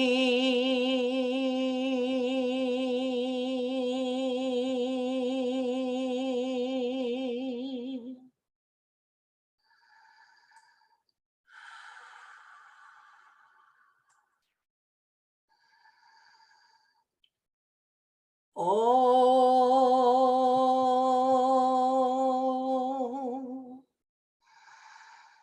you.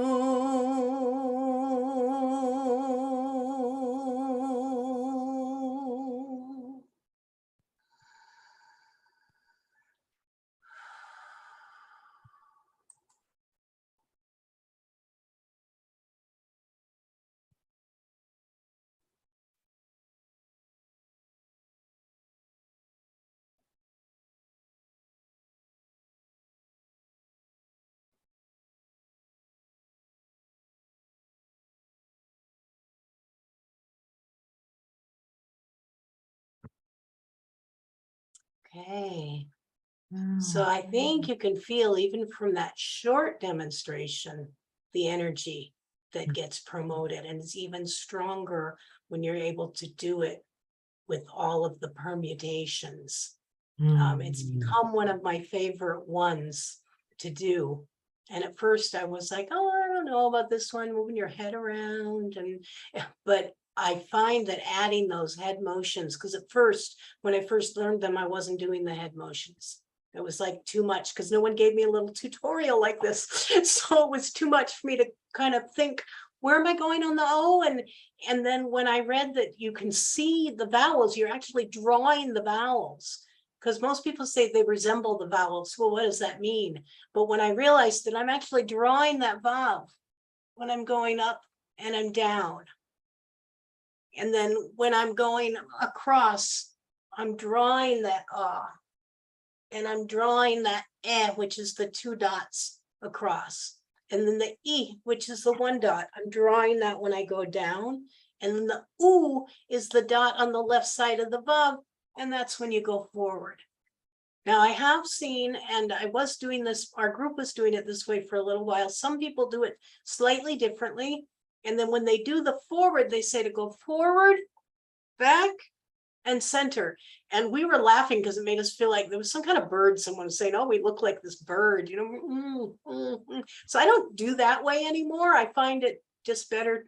According to Kaplan, you just move your head forward and then you move back and you can play with it and see what breathing works best for you, how you want to work it in. It doesn't have to be exactly like I presented it, but hopefully that was good. And for those of you who do it all the time, maybe you can do another version another time.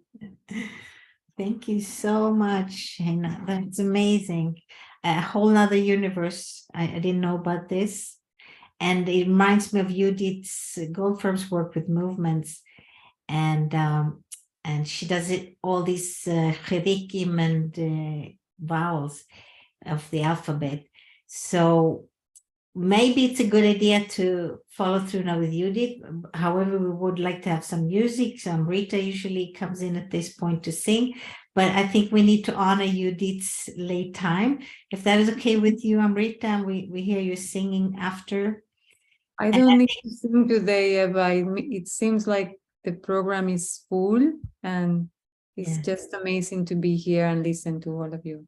Yeah. I want to thank you, but we'd love to hear you sing if you can stay after Judith. We also have Amichai and Yes, some music will be nice for just too much. Okay, so let me just check in with Judith because it's very late for her in Tzfat. So can we check in with you? What's your preference, Judith? Earlier the better for Yes. me. But I also want to probably listen in. I mean, but then I can go to sleep if I do try to listen to other people. I have that. Hi there, Lucy. I haven't seen you for a long time. It's up to you, though. Just Yeah. just the song, not the think- whole presentation now. That's what we were talking about now. Yeah, I think Before just you- the song would be really nice. Okay, so who can just do a song, Amrita or Amichai, and then we please have you come back after Judith and Rav Cook's sharing. So who wants to sing, Amichai or Amrita at this point? I feel like I'm trying to get everybody in at the best time, and you just have to flow in and out. Right. And so from Maui's energy to Sweden, and then we come to Tzfat and then back again, okay? Is that okay, Judith? Mhm. Thank you.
Nada te turbe, nada te espante, todo se pasa, la paciencia todo lo alcanza. Quien a Dios tiene, nada le falta, solo Dios basta.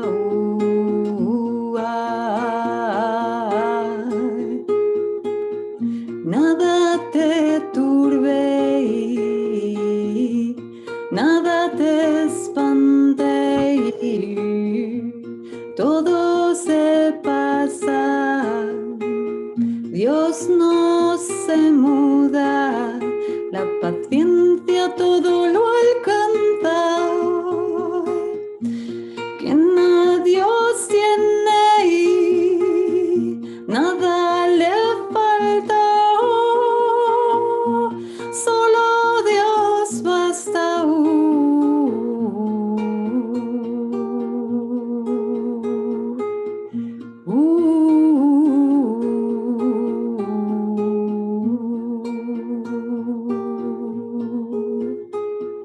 Yo, ya, ye, ye, you, yo, ya, ye, you.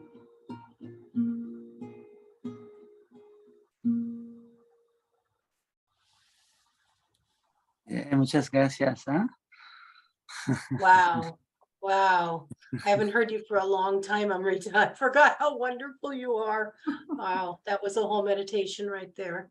It was a little thank you note to you, Rabba. Hope you felt it. I was so astonished by what we just made with you. So a little improvisation on that.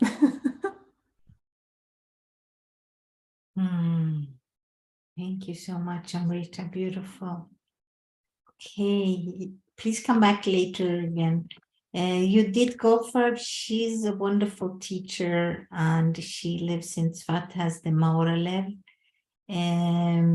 center, and has also started the Kremlin in Berkeley, moved to Tzfat like 15 years ago. And so we would be honored to have you share about your movement and the alphabet and the vocals, and the secrets of that movements that you have that are so healing. Thank you.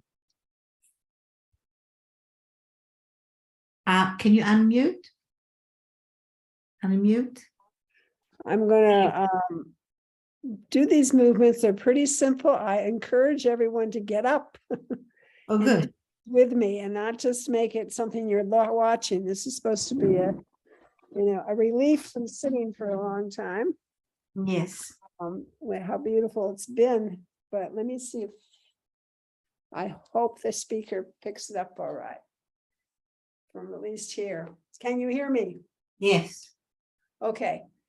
So what I do is I take all of the vowels, the shapes and the sounds, and make movements with them and sound them as I do the movements. It's a little different than Abulafia, but it's a similar idea of both a movement and in the shape of the vowel and sounding as we do it. And what I do, I know this will probably look backwards when I do it this way, but I've taken all the vowel shapes and put them in the tree of life. There are different systems. This is primarily the main system of the correspondences that comes from Tukune Zohar. And between, of course, each of the nikudot, between the nikudot themselves are the Hebrew letters. A little different system than we looked at the beginning. So I'm going to take you through going up the ladder from Malchut to Keter, because that's a spiritual path. So it's a little different image. Yes, we get created coming down and then we try to go back again. But there's a sense in the spiritual path that you're going up towards Keter and then you're bringing something down, which is something that we do with the meditations often. So we're going to start, if you can stand with your feet about shoulder width apart. You don't need to see my feet to know that. My feet are shoulder width apart, parallel to each other. My knees are slightly bent as if I'm hanging from a string from above. The earth is supporting me from below. And Malchut is the place where there is no vowel under the letter, where it's empty. And so I asked myself, well, what is that? And Malchut is also the place of the world of Asiya, which is action. So how can it be the receptor for everything above it, total receiver, and be action? And my answer to my own question was the breath. So Malchut is receiving God's breath, which we do automatically as long as we're alive. And as long as we're alive, Hashem actually breathes us. So it's like waiting for Hashem to breathe you, waiting for the breath to come, not regulating your breath at all, just being very quiet, knees slightly bent and hanging and relaxing, and just allowing yourself to be breathed. This is feeling God's presence because God is breathing us with every breath. This is a way of getting in touch with the Shekhinah.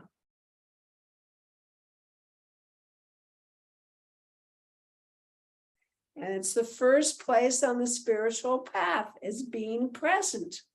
Just having our soul in our bodies, being aware it's in the body as much as we can.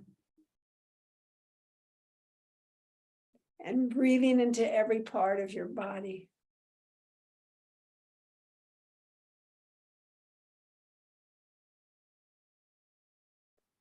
And then we move in consciousness from presence to relationship. As long as we're in a body in this world, we are in a world of duality, and we are in relationship.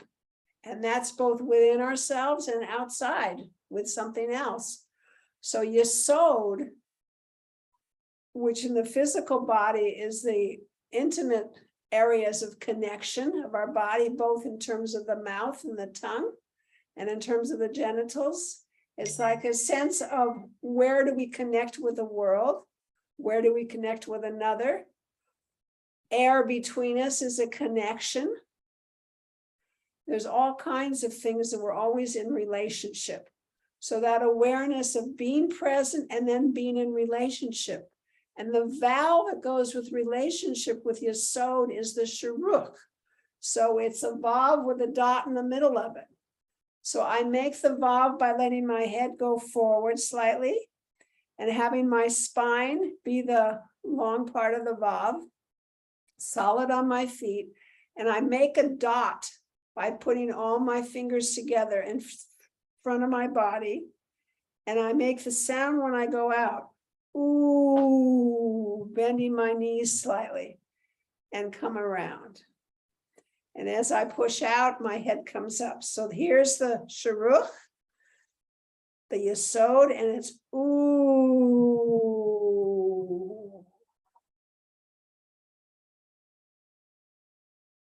Ooh.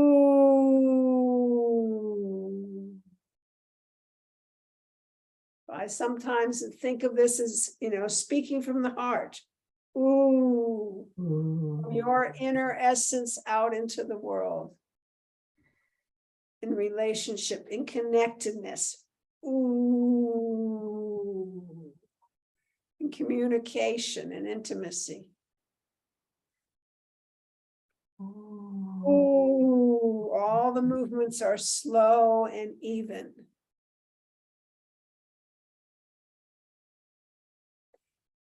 Ooh. And you can make the sound as long as you want or short, whatever is comfortable for you. Ooh.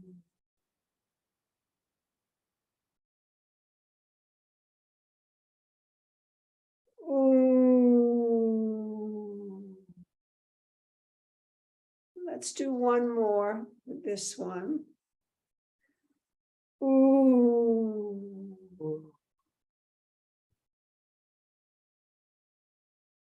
So on the spiritual path, you're present, you're in relationship, and the next step is Hod.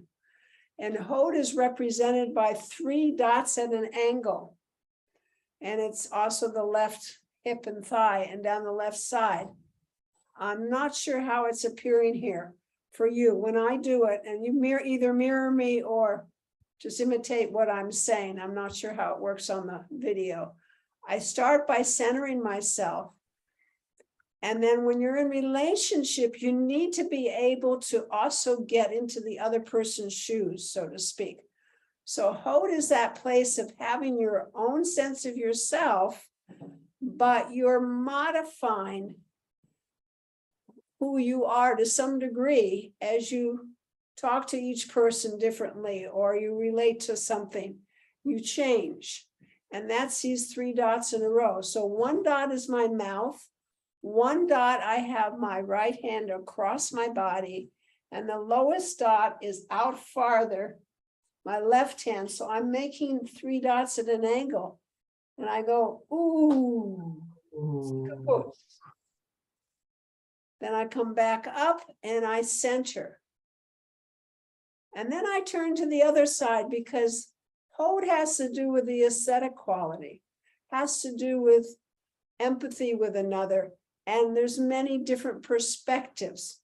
So that's part of the spiritual experiences. You learn being present in relationship and that there are many perspectives. So I'm going to turn now to my other side, the right side.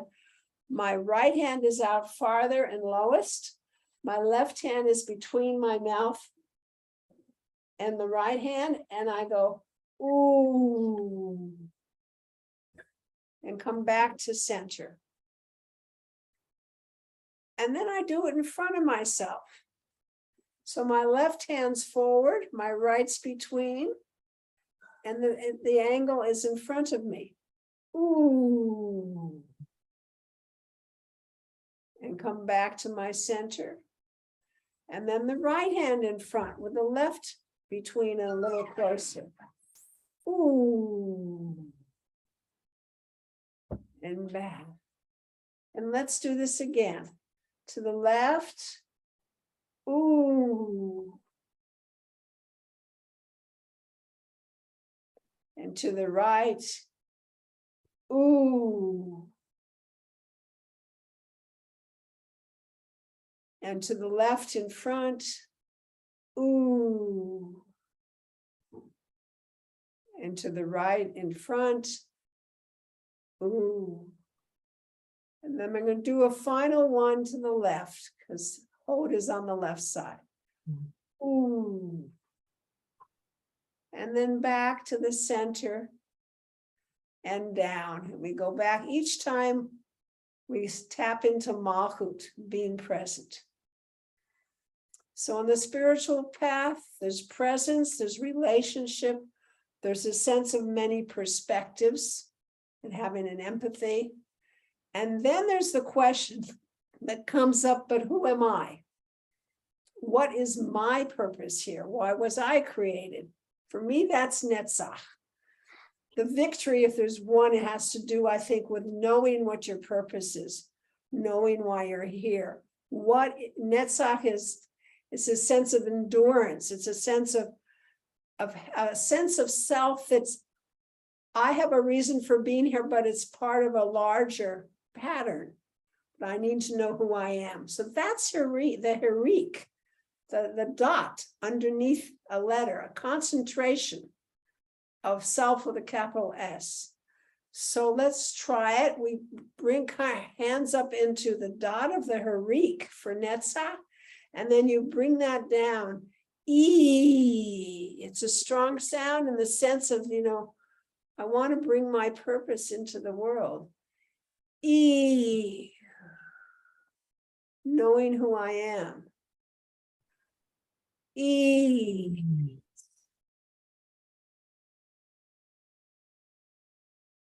E. You lean forward just a little bit with the straight back. E. E. E. E. E. Do one more. E. And then back to Malchut, so your hands come down by your sides, your knees are always slightly bent, hanging from that string, letting Hashem breathe you. And the next piece is Tiferet. So once I have this sense of my purpose, I have to recognize some very important teaching on the spiritual path. I'm not in charge. I may have a clear sense of purpose, but I have to surrender to something much bigger than myself. So that dot is like all these dots and angles move around. The dot goes to the top of the head and you have a holam. So you have your head bent like you had for your sod, but instead of speaking from the heart here, it's a consciousness of surrendering to something much bigger than myself, the holam. Like, something that's holding me, that's containing me, that I need to acknowledge. Hashem is above me and around me. And that my purpose has to, in some way, align with something bigger than myself. The picture is much bigger than just me.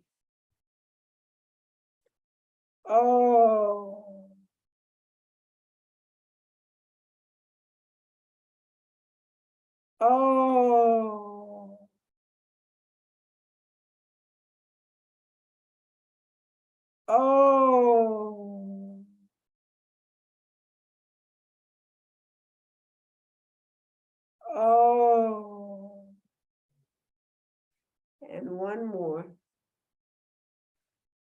Oh.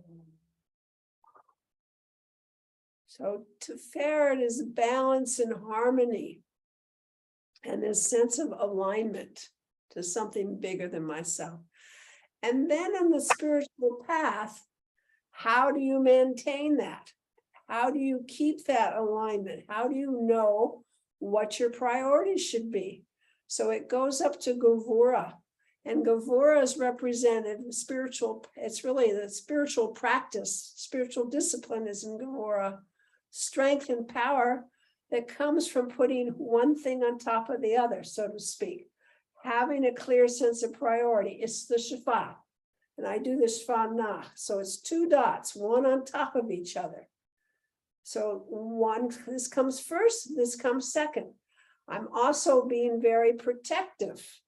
It's like this is outside, this is inside. It's very much a sense of meditation, contemplation, setting boundaries, setting limits. Okay, so that's Gevura. And you do it by palms facing up, a little bit of a dip. Right hand is high. You both face out like you're holding two dots. You make a short sound and then you stop it. And then you separate and come down. Gevura.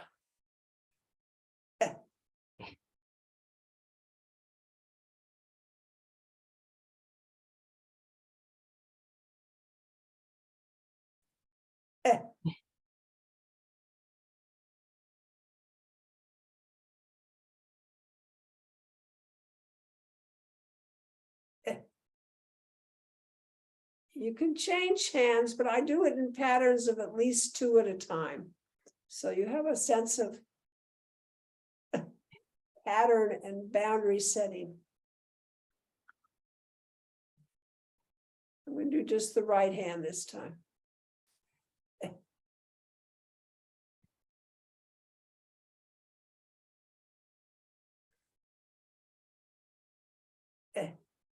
So I do a little bit of a bend at the bottom, bringing the energy up. Because this is your left arm. Gevura.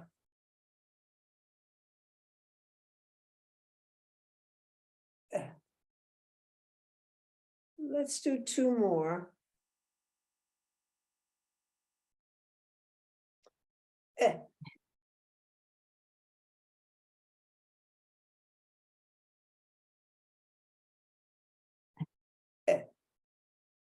And open and down, and then again being breathed by Hashem.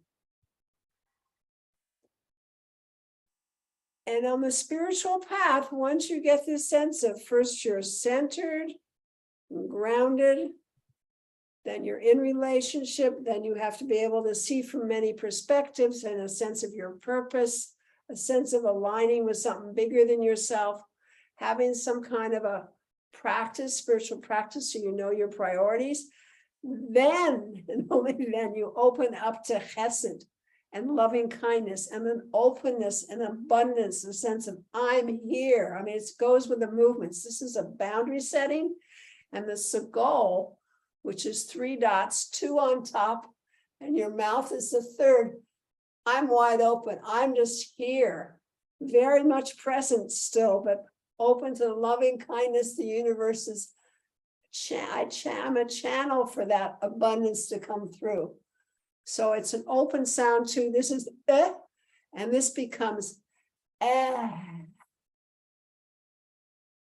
So the movement itself is starting from here. I do a preparation with my right hand outside of my left, and then bring that energy down and open it out and go and then I pull that into myself.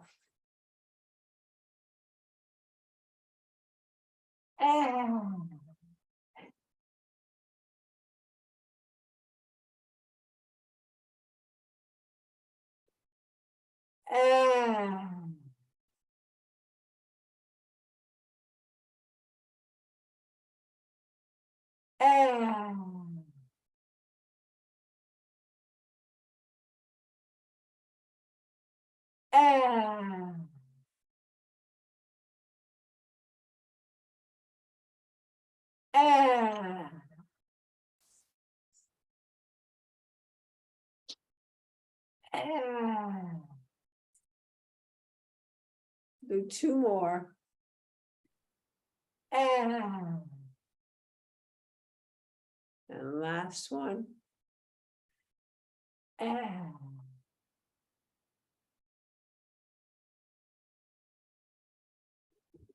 then we go into the mental process. These are all part of our emotional world, the world of Yetzirah. So the world of Bina, Bria, the world of Bria, which is the intellect, and the Sephirot of Bina, of understanding, is two dots side by side.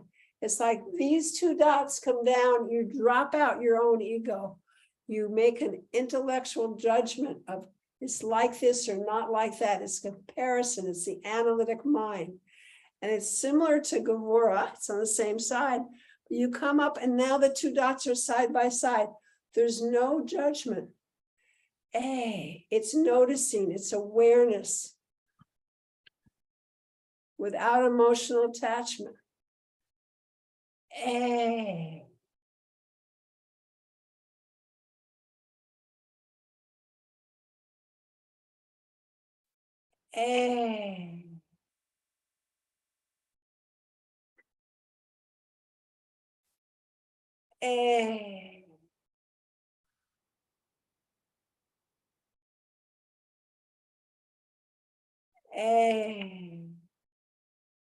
Let's do two more. We'll do a few less this time.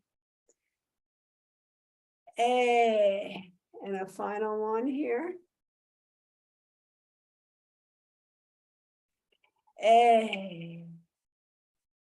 So that's Bina and the world of the intellect. And then we go beyond that to Chachma.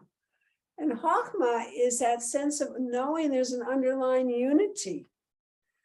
So it's the two dots merge and become a straight line with a patach and the ah sound.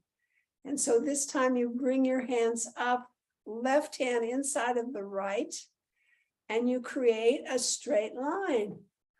Ah. And you keep it whole. It's like unified vision. Ah, holistic sense. Ah, keeping it whole.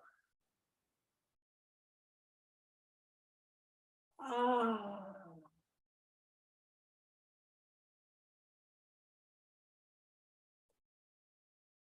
Ah.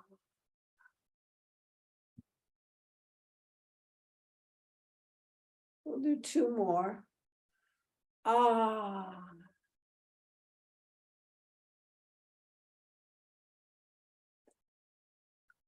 Ah.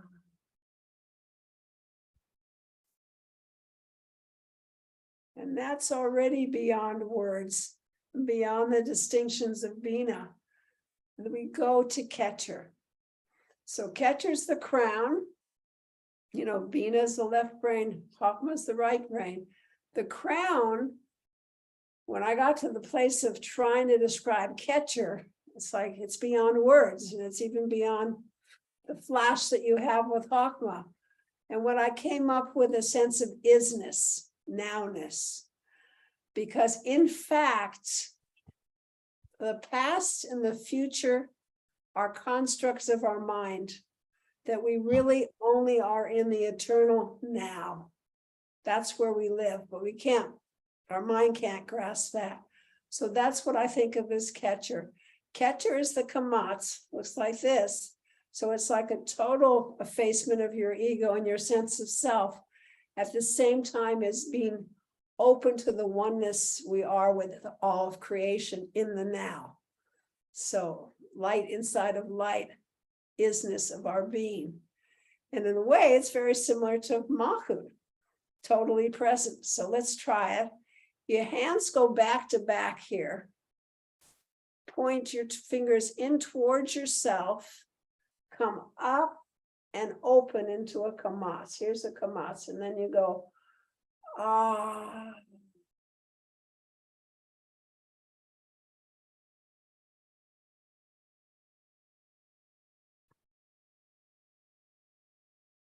Ah. And what's interesting about kamatz, it took me about 20 years actually to realize, is there's two of them. Ah. In this movement, there's a kamatz that's wide with a little tail right there. And then there's a kamatz with a long tail and the open top. Ah. Which to me indicates that, you know, each of these worlds is multidimensional. There's worlds within worlds, worlds on top of worlds. Tree of lives on top of tree of lives.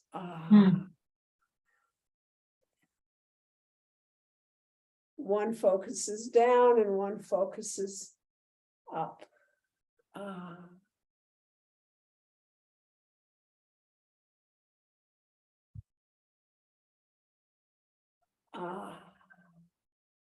Let's do one more.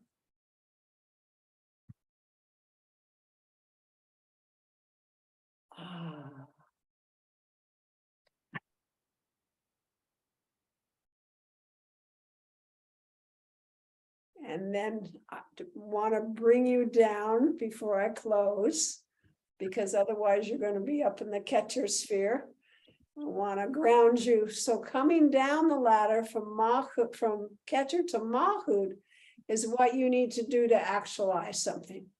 Because something comes in from Keter, you have a flash, you have some understanding, you bring it through all your emotional places, and then you manifest it, hopefully. So I'm going to go down this ladder that we just went up. We're going to do 2 each going down, just as a review and also to ground our energy. Okay, so 2 Keters.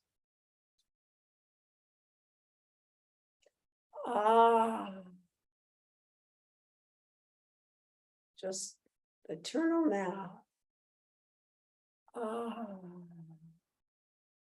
And then Hakma, the one pointed flash, the unity. And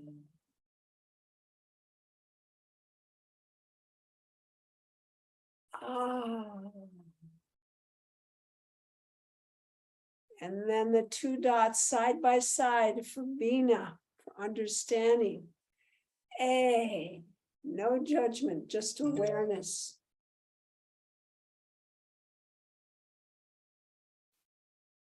And then putting yourself into the equation. Hesed, loving kindness, openness.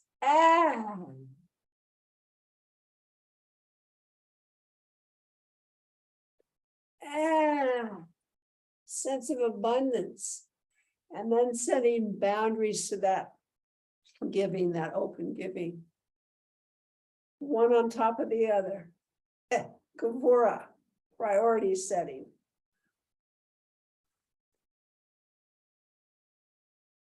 Spiritual practice. And then Tiferet, the dot on top of the head, Olam. Balance and harmony by tuning into that which is greater than ourselves. And Netzach, the single dot of purposefulness. Focus. What our piece of the big puzzle is.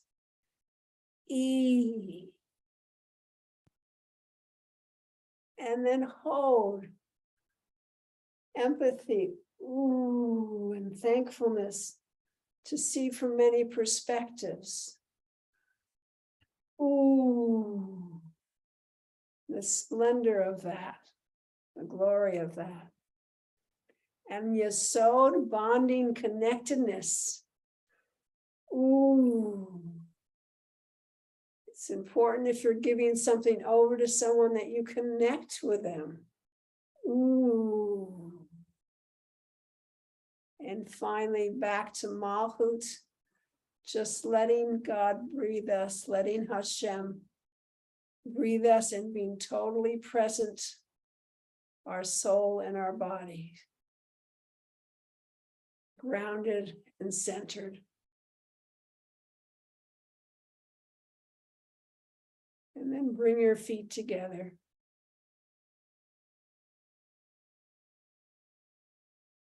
And thank you. That's a physical tree of life. Thank you. That was great. Yeah, I loved it that you went down after you went up. That Yeah. really made the whole package. I actually only went down for about 10 years, literally, because I needed the grounding so much. And now I'm willing to go up, but I always come down when I've gone up the ladder. But I'd like to share that you can, that it's a very important teachings in the tree of life of what is our path, by the going up, because we usually focus on how do we manifest something, but each one of those, they're all interweave with each other. But thank you for letting me share that. Thank you. You did go for a wonderful, wonderful There's, of course, letters between all those paths. And you think about this, just one thing to think about. Every letter is a pathway between these sephirot. So our names and what are the letters of our name are emphasizing certain pathways that perhaps are important ones for us to pay attention to more than others. Just a thought. It's another lesson sometime. Thank you so much. Fantastic.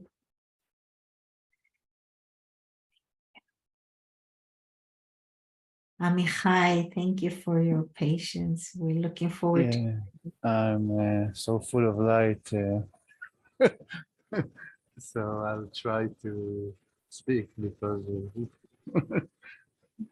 well, my perspective on Kabbalah is, I think, the most far out here, because I believe the Kabbalah came from Atlantis. And I've been researching Atlantis for many years. And start with some, I don't know if you see this, but I have here some sacred geometry patterns called the seed of light, the flower of life, and the Metatron cube, and all those patterns that you may be familiar with. And everything that I wear, this yarmulke has crystals in it. This shirt that I wear before, and then I got flooded because it's open all the meridians, also has crystal over it. And this is something I made today. This is a lot of quartz, laser quartz. This is for opening meridian and chakra points. And I put it on the wood so you can get to the back. And this is used to be a big one in the time of Atlantis in my soul memory. And the idea of a magic wand is related to the card of the magician, as above, so below. This goes like this. His hand is in the air and the other one is pointing downwards. And that's all idea of, this is the above and this is the below. And why do you need a magic wand? Is that in order to help you manifest your will according to the 7 hermetic laws of manifestation. And speaking about Hermes, so Hermes is known in Egypt as a Thoth, and in Rome as Mercury. And there is a book that I was very influenced called the Emerald Tablets of Thoth the Atlantean. So basically it says that he is a high priest from Atlantis that brought this knowledge. So I won't go too much into the why I think the Kabbalah comes from Atlantis. We'll leave it to another time. So I just want to speak about Atlantis we know about Atlantis basically foremost from the teaching of Plato. We describe it like this, having concentric rings of water and earth like this. And in the center, there was this big temple that now sit in the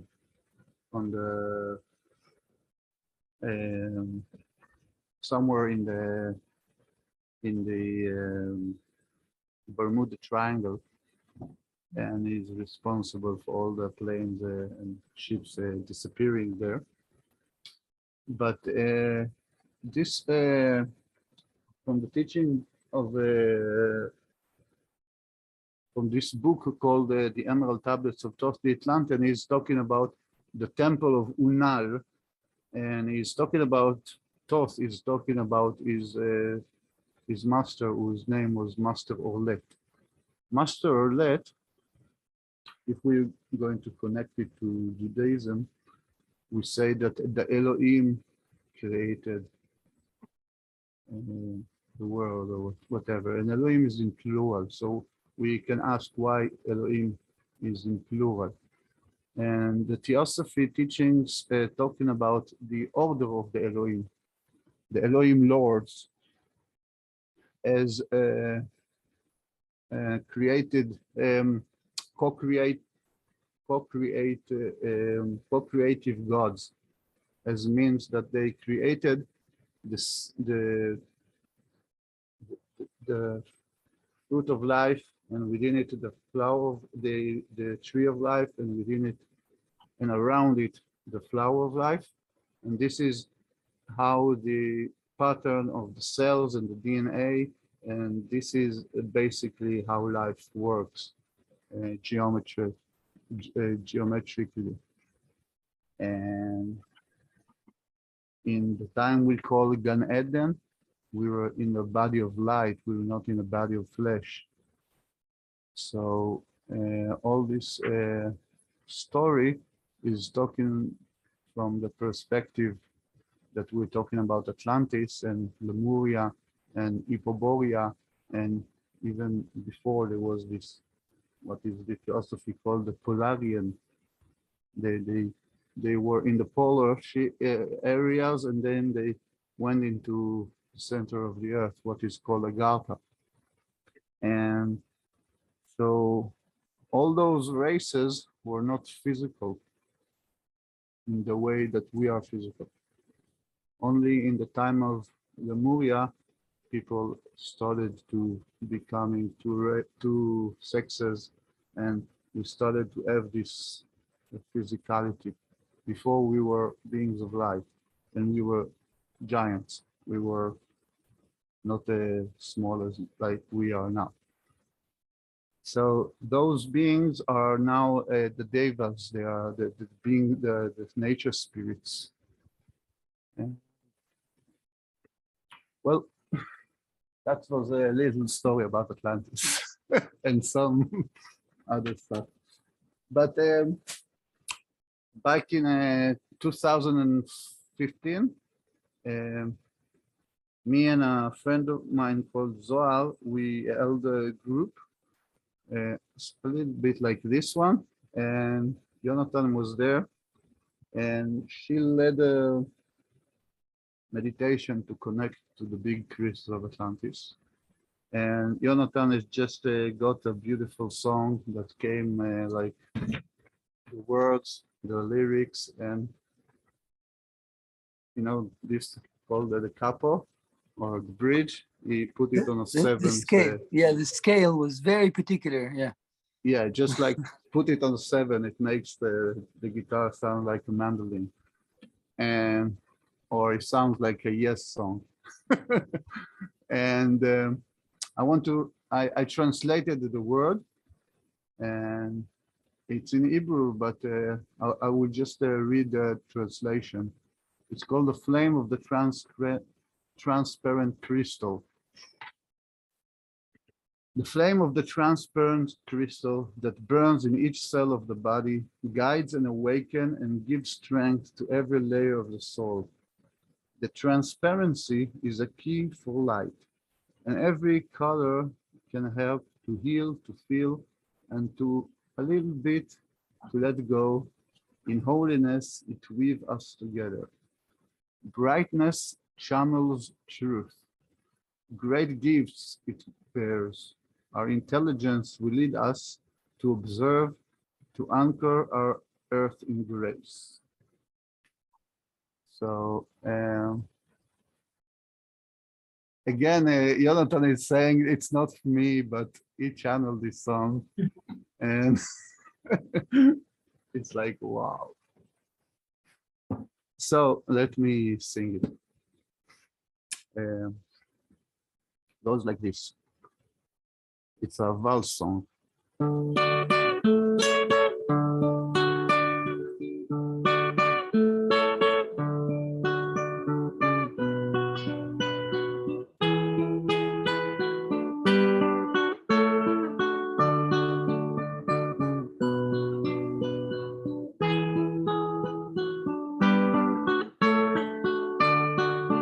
להבת הקריסטל השקוף שבוערת בכל תא בגוף, מדריכה מהירה ונותנת עוצמה, כל רובד בנשמה.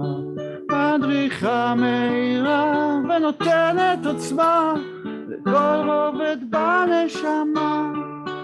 השקיפות מי מפתח לאור, וכל צבע יכול לעזור, לרפא, למלא וגם קצת לשחרר, וקודש אותנו שוזר. לרפא, למלא וגם קצת לשחרר, וקודש אותנו שוזר. בהירות מנתבת אמת, מתנות מפליאות היא נושאת, תבונתנו תוביל לנעלה התבונן, להגן אדמתנו בכם. תבונתנו תוביל לנעלה התבונן, להגן אדמתנו בכם.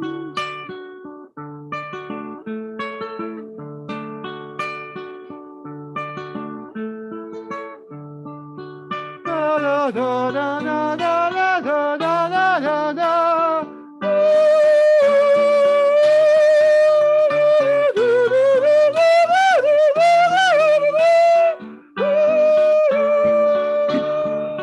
להבת הקריסטל השקוף שבוערת בכל תא בגוף, מדריכה מהירה ונותנת עוצמה, כל רובד בנשמה. מדריכה מהירה ונותנת עוצמה, כל רובד בנשמה.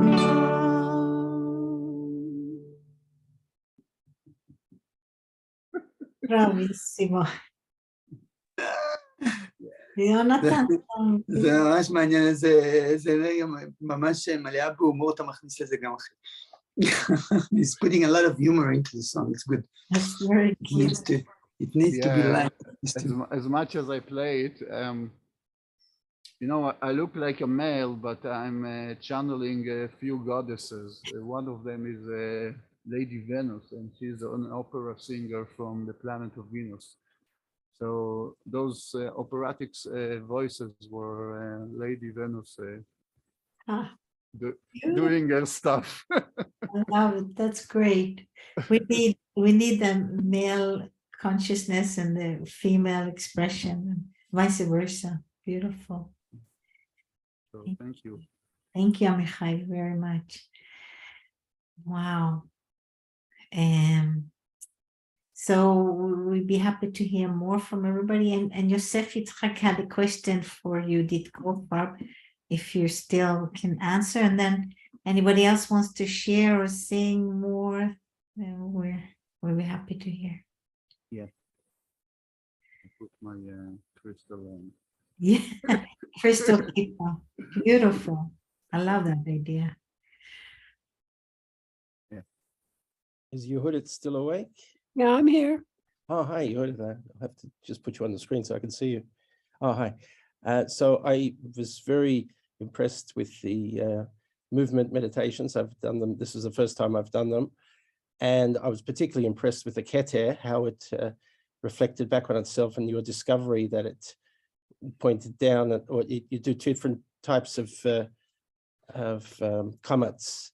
Yeah. The two different versions, and it just flowed really well. The Keter was quite impressive, but then I thought afterwards that's the whole meditation is a standing meditation, although you are moving.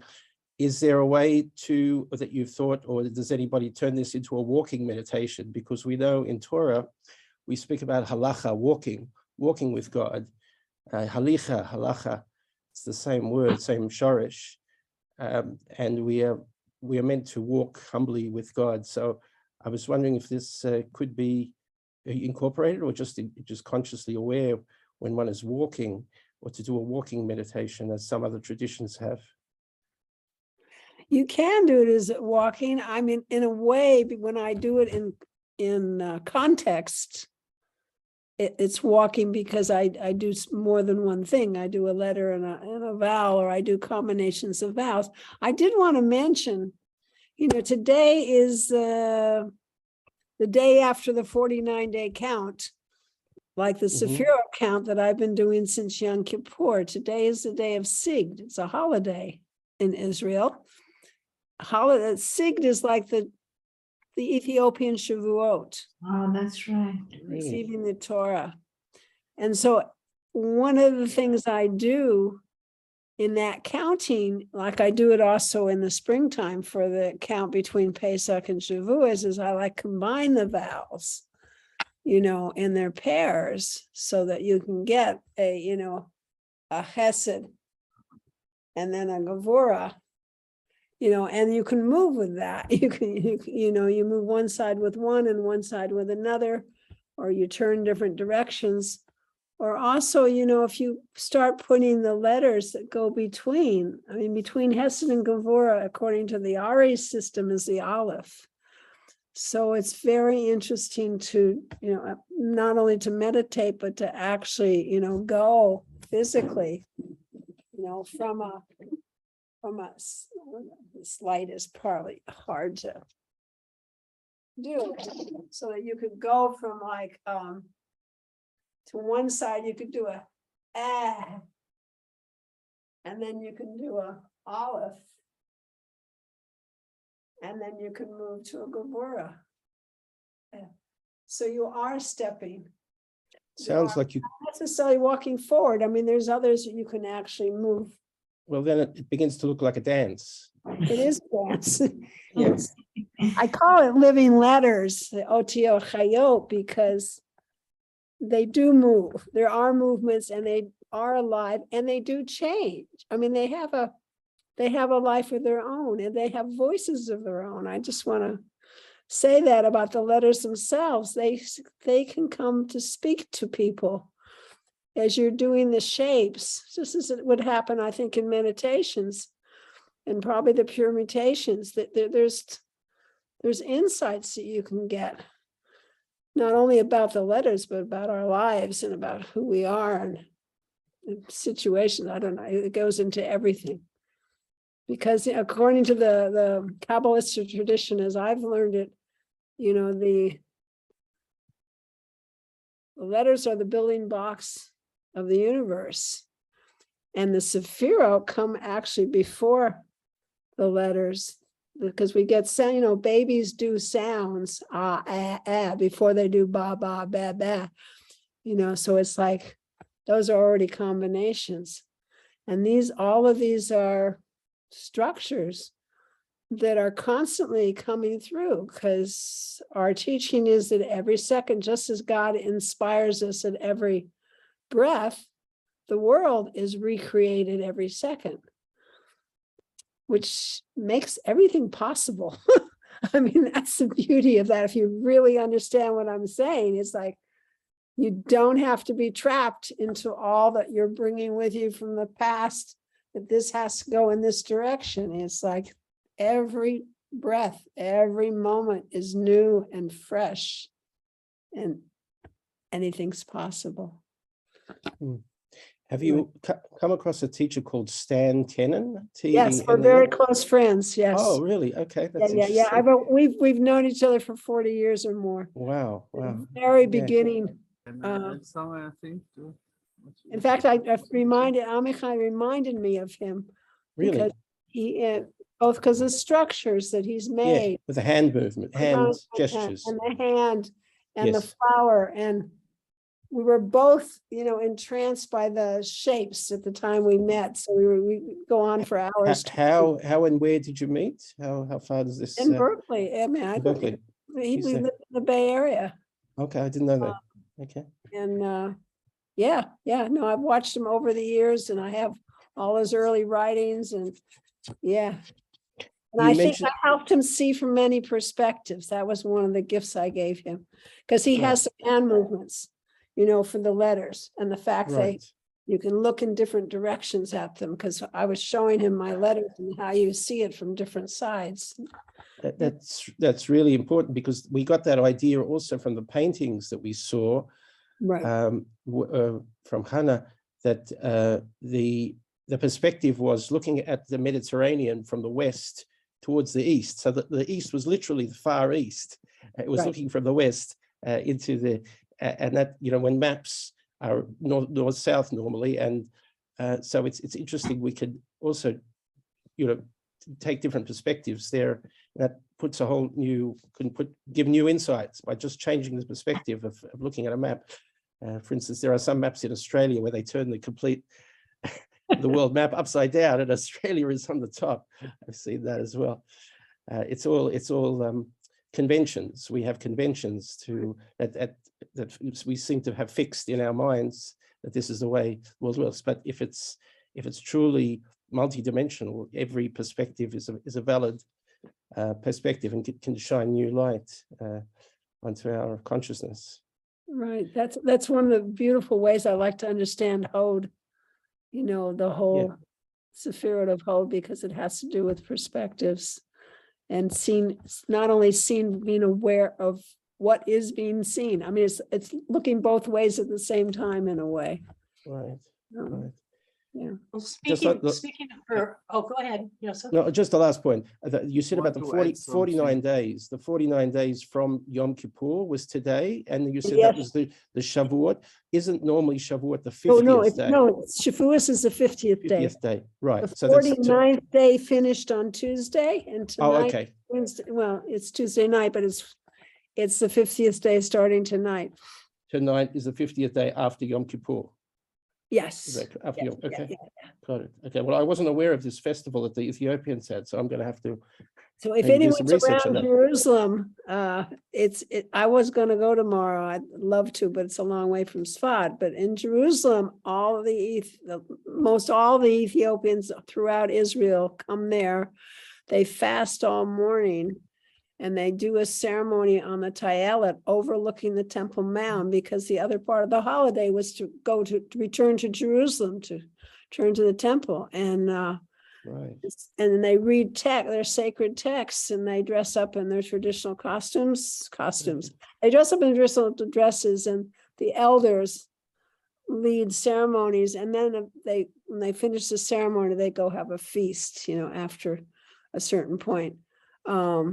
But it's a whole really spiritual practice today for them, and focus and energy. And even though a lot of them are here, some aren't here already, but there's still this focus. So what does that mean? What does the temple mean to you? What does the Temple Mount mean? And I must say, one time I was up there, I wasn't on SIG, but I was on the Temple Mount and there was a fog bank covering the Temple Mount in such a way there was nothing there but the mountain. It was an amazing image. And then again, it's like you can recreate, you can create whatever it is that, what do you consider the temple? You know, I mean, that was a beautiful, the painting and the incredible images and meditations on some of these questions. Okay, thank you for that. I'll let other people ask questions and make comments. Can I Thank add you. some other thing to what you've asked her? Sure. One of the sources of my Kabbalistic Yes. learning is Ted Andrews. He wrote some beautiful and very simplistic teachings. And in one of his teachings, he had this practice, and it gives something he called about a walk to nowhere, which is basically going 2 steps forward, going backward 1, going 2 steps forward. So when you do it, it actually looks like an African dance when you do like 1, 2, and then you go like this, and it goes. And I also talked to one woman who is leading a circle dance, sacred circle dance. So she showed me that in different forms, just like going in a circle. Yeah. Well, the Otiyot Chayot, if you do performances, there's lots of different possibilities with how you present words. I know someone who works with children a lot with the letters, and then he lines them up sometimes, and he points to one, and then all these different children are doing the Aleph, and then he goes to like a Hey for Ahava or something, and they all do the Hey, and it's just, there's choreographies in here if you want. But for myself, I don't know, it's like a constant dance and interaction with the structure of the universe, so to speak, and moving from finite to infinite, back and forth, and trying to learn how to do that and keep my grounding, and yet, being able to transcend normal reality. Yeah. Thank you so much.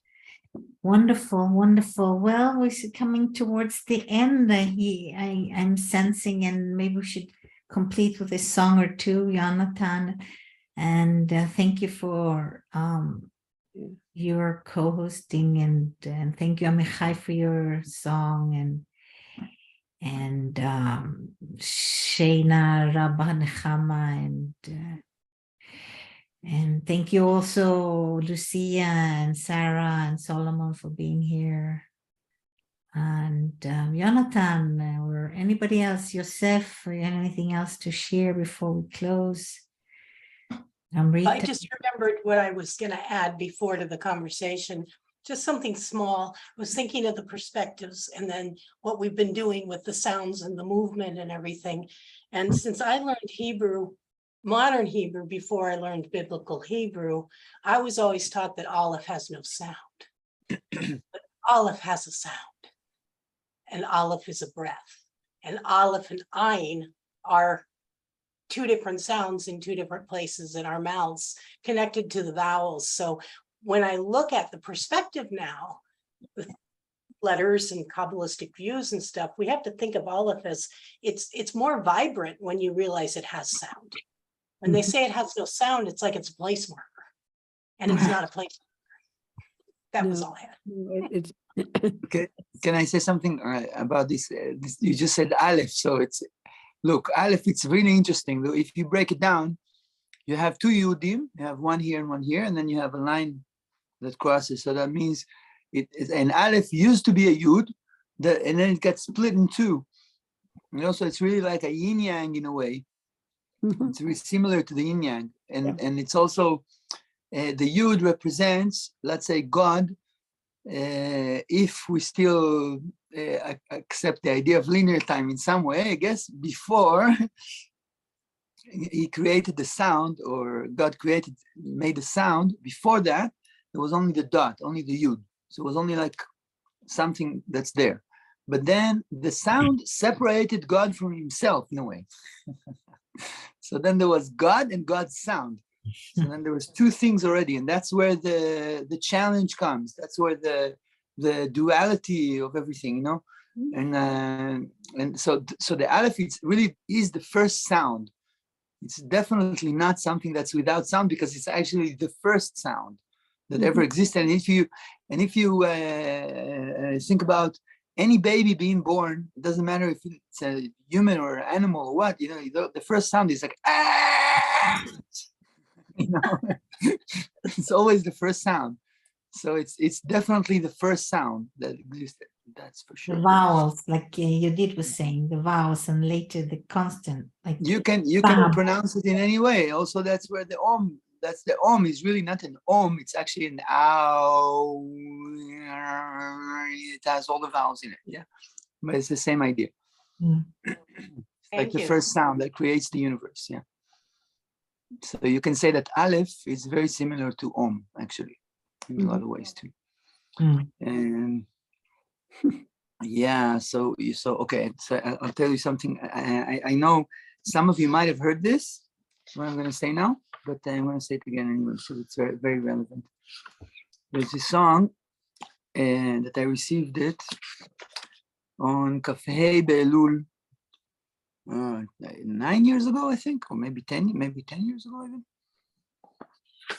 And this song, it's called Lekayem Pesher Habri'ah. It means to Lekayem. How do I say Lekayem? To make something, to create, or not Lekayem. It's like to act, but also to make. Establish is often used. Maybe, yeah, establish. Lekayem Pesher Habri'ah, from the essence of creation. And this song came to me on Kafeh Be'elul, which means that's the day of creation. Kafeh Be'elul, the 25th of Elul.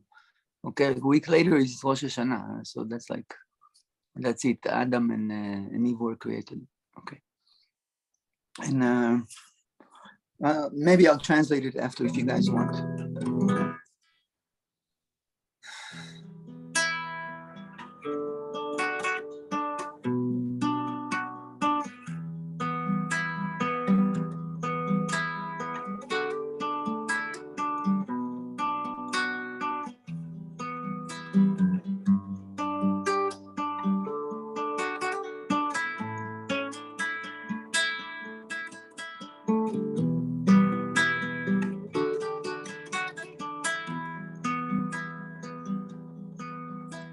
שבח והלל בשמי תבל, נוכח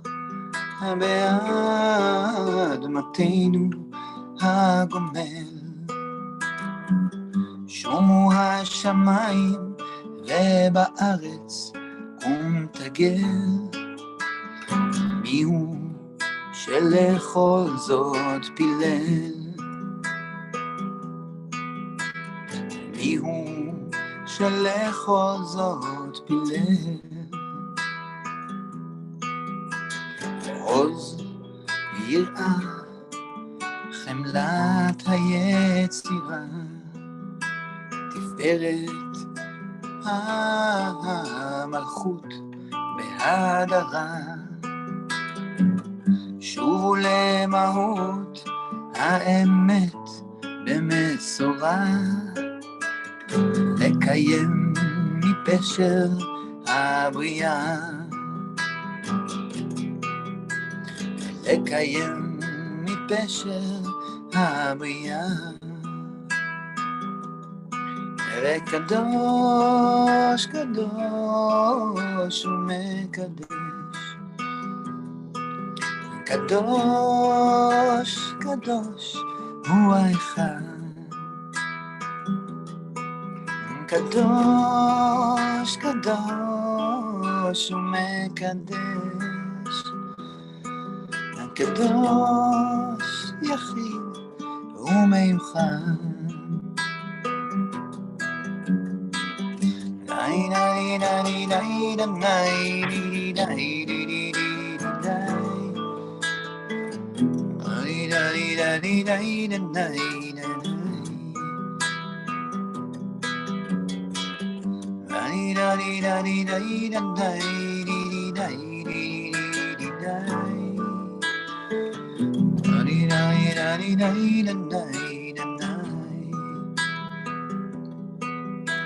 שבח והלל בשמי תבל, נוכח באדמתנו הגומל. שומו השמיים ובארץ קום תגל, מי הוא שלכל זאת פילל? מי הוא שלכל זאת פילל? עוז יראה חמלת היצירה, תפארת המלכות בהדרה. שובו למהות האמת במסורה, לקיים מפשר הבריאה, לקיים מפשר הבריאה. וברוכה, הברוכה ומברכת, הברוכה, ברוכה את האחדות, וברוכה, ברוכה ומברכת, הברוכה באה המציאות.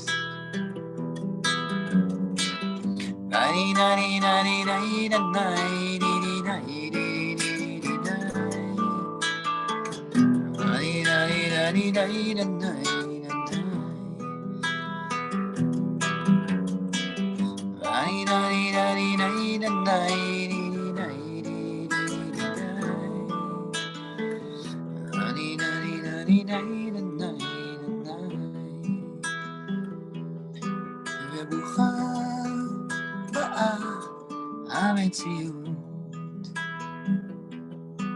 הברוכה באה המציאות.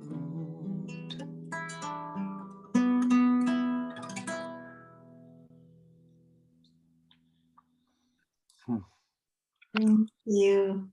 So do you guys want a translation or you need it? You understand something? Yeah, I want, what is the word you're saying? Pilel? מה זה? From Okay. מה זה Okay. pilel? Pilel, it's like longed for in his heart. It's almost like prayed inside his heart in some way. Is that a real word or you made it up? No, it's a real word. Of course, it's a real word. Yeah. Pilel. Pilel, yes. Never heard it. Well, you know the word hitpalel. Yes. Yeah, but Yes, it's from the pilel, same root. It's Oh, from the same same root. root. I never from the heard same it. root. And then is that a man and a woman doing it? Both pilel? No, okay. So I'll look. There's two verses to the song. The first verse is in male. The second verse is in female. And then there's two choruses. The first chorus is male, and the second chorus is female. Okay. And it's really interesting because one of the first times I sang the song in front of a bunch of people, then this lady came up to me and she said, I don't like it that you only say Kadosh and you don't say Kedosha, and it's like too much chauvinistic. And I told her, listen, I actually wrote this song very, very evenly, purposely, and I explained it to her like step by step. Because the word Kadosh, it's very prominent, it's very strong, but also Brucha, you know, it's very, it's also, it's soft, but it's also very strong, you know, in another way. So Shevach ve'halel b'shmei tevel, it means praise and glory in the eternal sky, or the tevel. It's like the sky of everything, you know.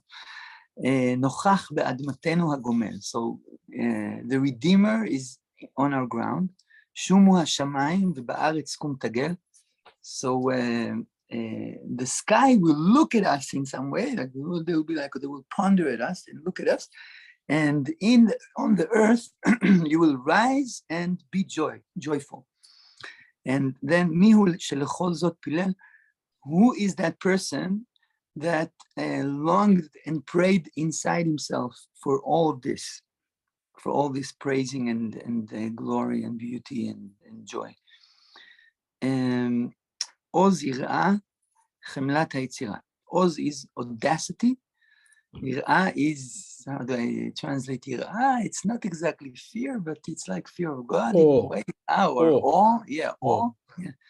So, audacity and awe. Chemlat haitzira, it means like the compassion of creation. Tiferet, I don't need to translate. We talked about this word so much tonight. Tiferet. Tiferet hamalchut behadara. So it's like the glory of kingdomhood in its beauty, in its hadara. How do you translate hadara? Hadar. Hod hadar, you know. It's like another splendor. It's a kind of splendor, yes, kind of splendor. Shuvu lemahut ha'emet b'mesora. So return to the essence of truth profusely, like really, like be serious about it, you know. Lekayem mipeh shel habniya, to make from the essence of creation. And then kadosh kadosh u'mekadesh, holy, holy, and sanctifying. Kadosh kadosh u'echad, holy, holy is the one. Kadosh kadosh u'mekadesh, holy, holy, and sanctifying. Kadosh yachid u'miyuchad, holy, unique and special. And then the last part is brucha brucha u'mevarechet, blessed, blessed, and blessing, but it's in female, yeah? Brucha brucha ata achdut, you are blessed, unity. Brucha brucha mevarechet, blessed, blessed, and blessing. Brucha ba'a metziut, welcome reality. So brucha ba'a, it's also welcome. So brucha ba'a, and I finish with that, and it's also really connected with what you did, what you said before, to ground everything, you know. So we say at the end of all this celestial happiness and like crazy things, beautiful creation that's going on, we're going all over the place there. But the end of the song is brucha ba'a metziut, welcome reality. We have to ground.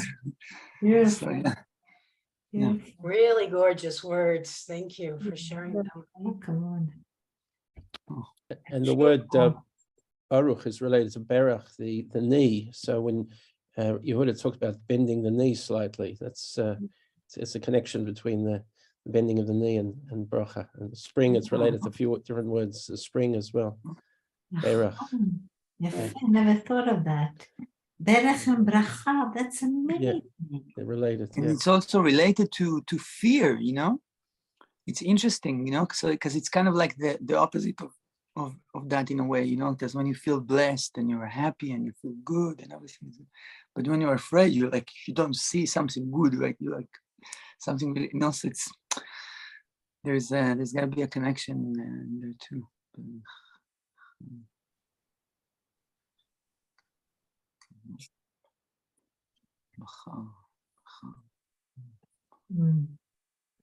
Beautiful. So rachav, but that's the only other word I can find with these three letters. Huh? Rachav, to ride on something.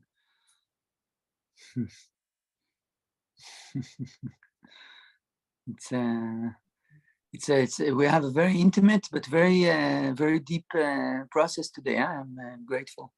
Yeah. Really, like this is today's like what it is to be in Tzfat, is deep, longer sessions. This is like you're going to the depth. That's why it was like the usual shorter presentation. It was very, very, and so connected between Shana and Yudit's work. I mean, the Abulafia permutations.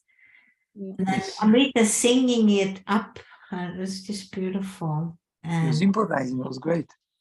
Yeah. It's really nice to be back. thank you. And actually, you remember we used to do Ana Bekoach, actually draw the face of the different panim that is uttering the different lines. So we usually end the Zoom meetings with that song. So you might want to join. We usually have Jonathan and Amrita join, but I guess I say something about Jonathan. Ana Bekoach.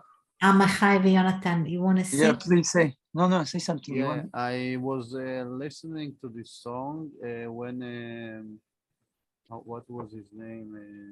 He was in prison of the Hamas. Gilad Shalit. Gilad Shalit, yeah. Gilad So, Shalit. when he was in prison, and I was listening to this song, and I felt like I'm going through like all the tears of our people, and I was like, my soul was sitting with him in prison. Wow, that's so weird. What- You have no idea how amazing what you're saying is. We had a performance in the Midrachov in the center of Jerusalem, Ben Yehuda Street, and we had a band called it Kol Alev then, and we were singing the song. Yeah, in the middle of the song, this guy comes up and starts screaming at us, "Lama lo החזרתם את גלעד שליט?" Why didn't you bring back Gilad Shalit? This person is talking about, he starts screaming it in the middle of the song. We're singing the song, in the middle of the Jerusalem, in the middle of the city, in the center of town, and this guy just starts screaming at us. So my friend, he was drumming, so he put the drum down. They continued the song. In the meanwhile, me and our singer, continued the song. I also sang it, and then he just came and he said, "I'm really sorry, I'm really sorry." And he gave him a hug, and this guy started crying, and then he sat, and he was sitting he sat with us the whole concert afterwards, and he was riveted, it's like, it was really, really interesting, like how you said that about Gilad Shalit, and now the second time, like that it's somehow this song is connected to Gilad Shalit. It's really weird, huh? Yeah. Okay. You sing it? You play it, the song? I don't know how to play it, but I can sing it. Okay. Which tune are you using? I know a couple. I know one. I know you know the other, but I know one. Ovadia Chamamia. Ken Ovadia. Ovadia Chamamia. But I don't know if the Zoom can have two singers. Yeah, but we like to make it chaotic in this sense, because we know this song so well already. So it's okay. It works kind of magically. We're co-magicking this year.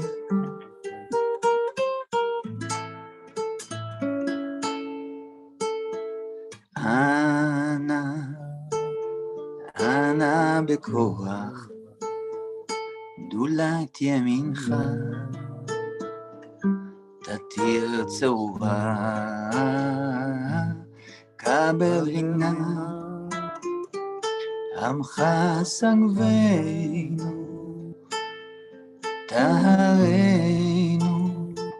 תהרנו נורא אנא בכוח גדולת ימינך תתיר צהובה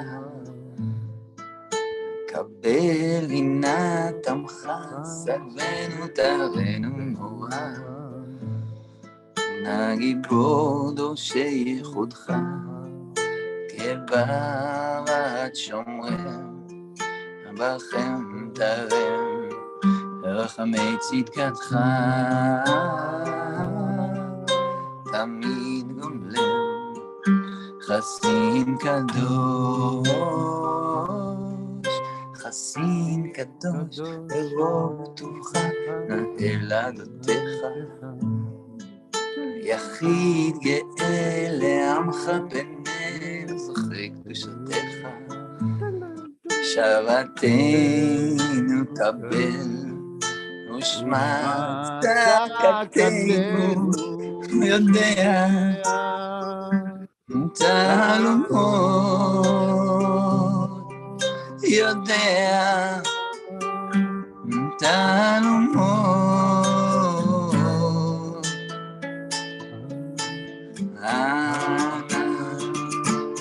אנא בכוח גדולת ימיך תתיר צורה כברינה עמך שנאנו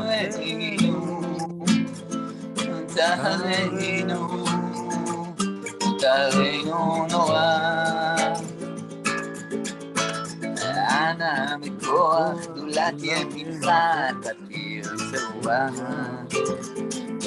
קבל מנת עמך שנאנו תרינו נורא לגיבור דורשי ייחודך כבבת שומרים חסים שלם רחמי צדקתך תמיד גומלם חסין קדוש חסין קדוש זוכרי קדושתך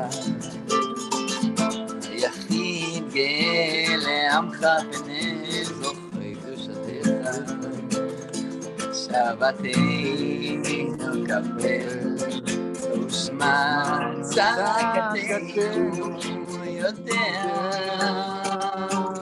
תעלומות יודע תעלומות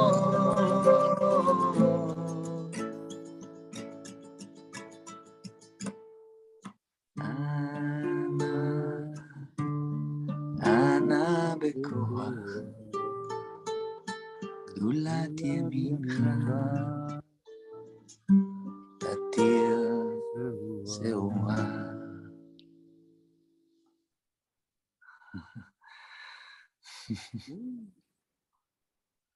Oh, thanks. תודה רבה. תודה רבה.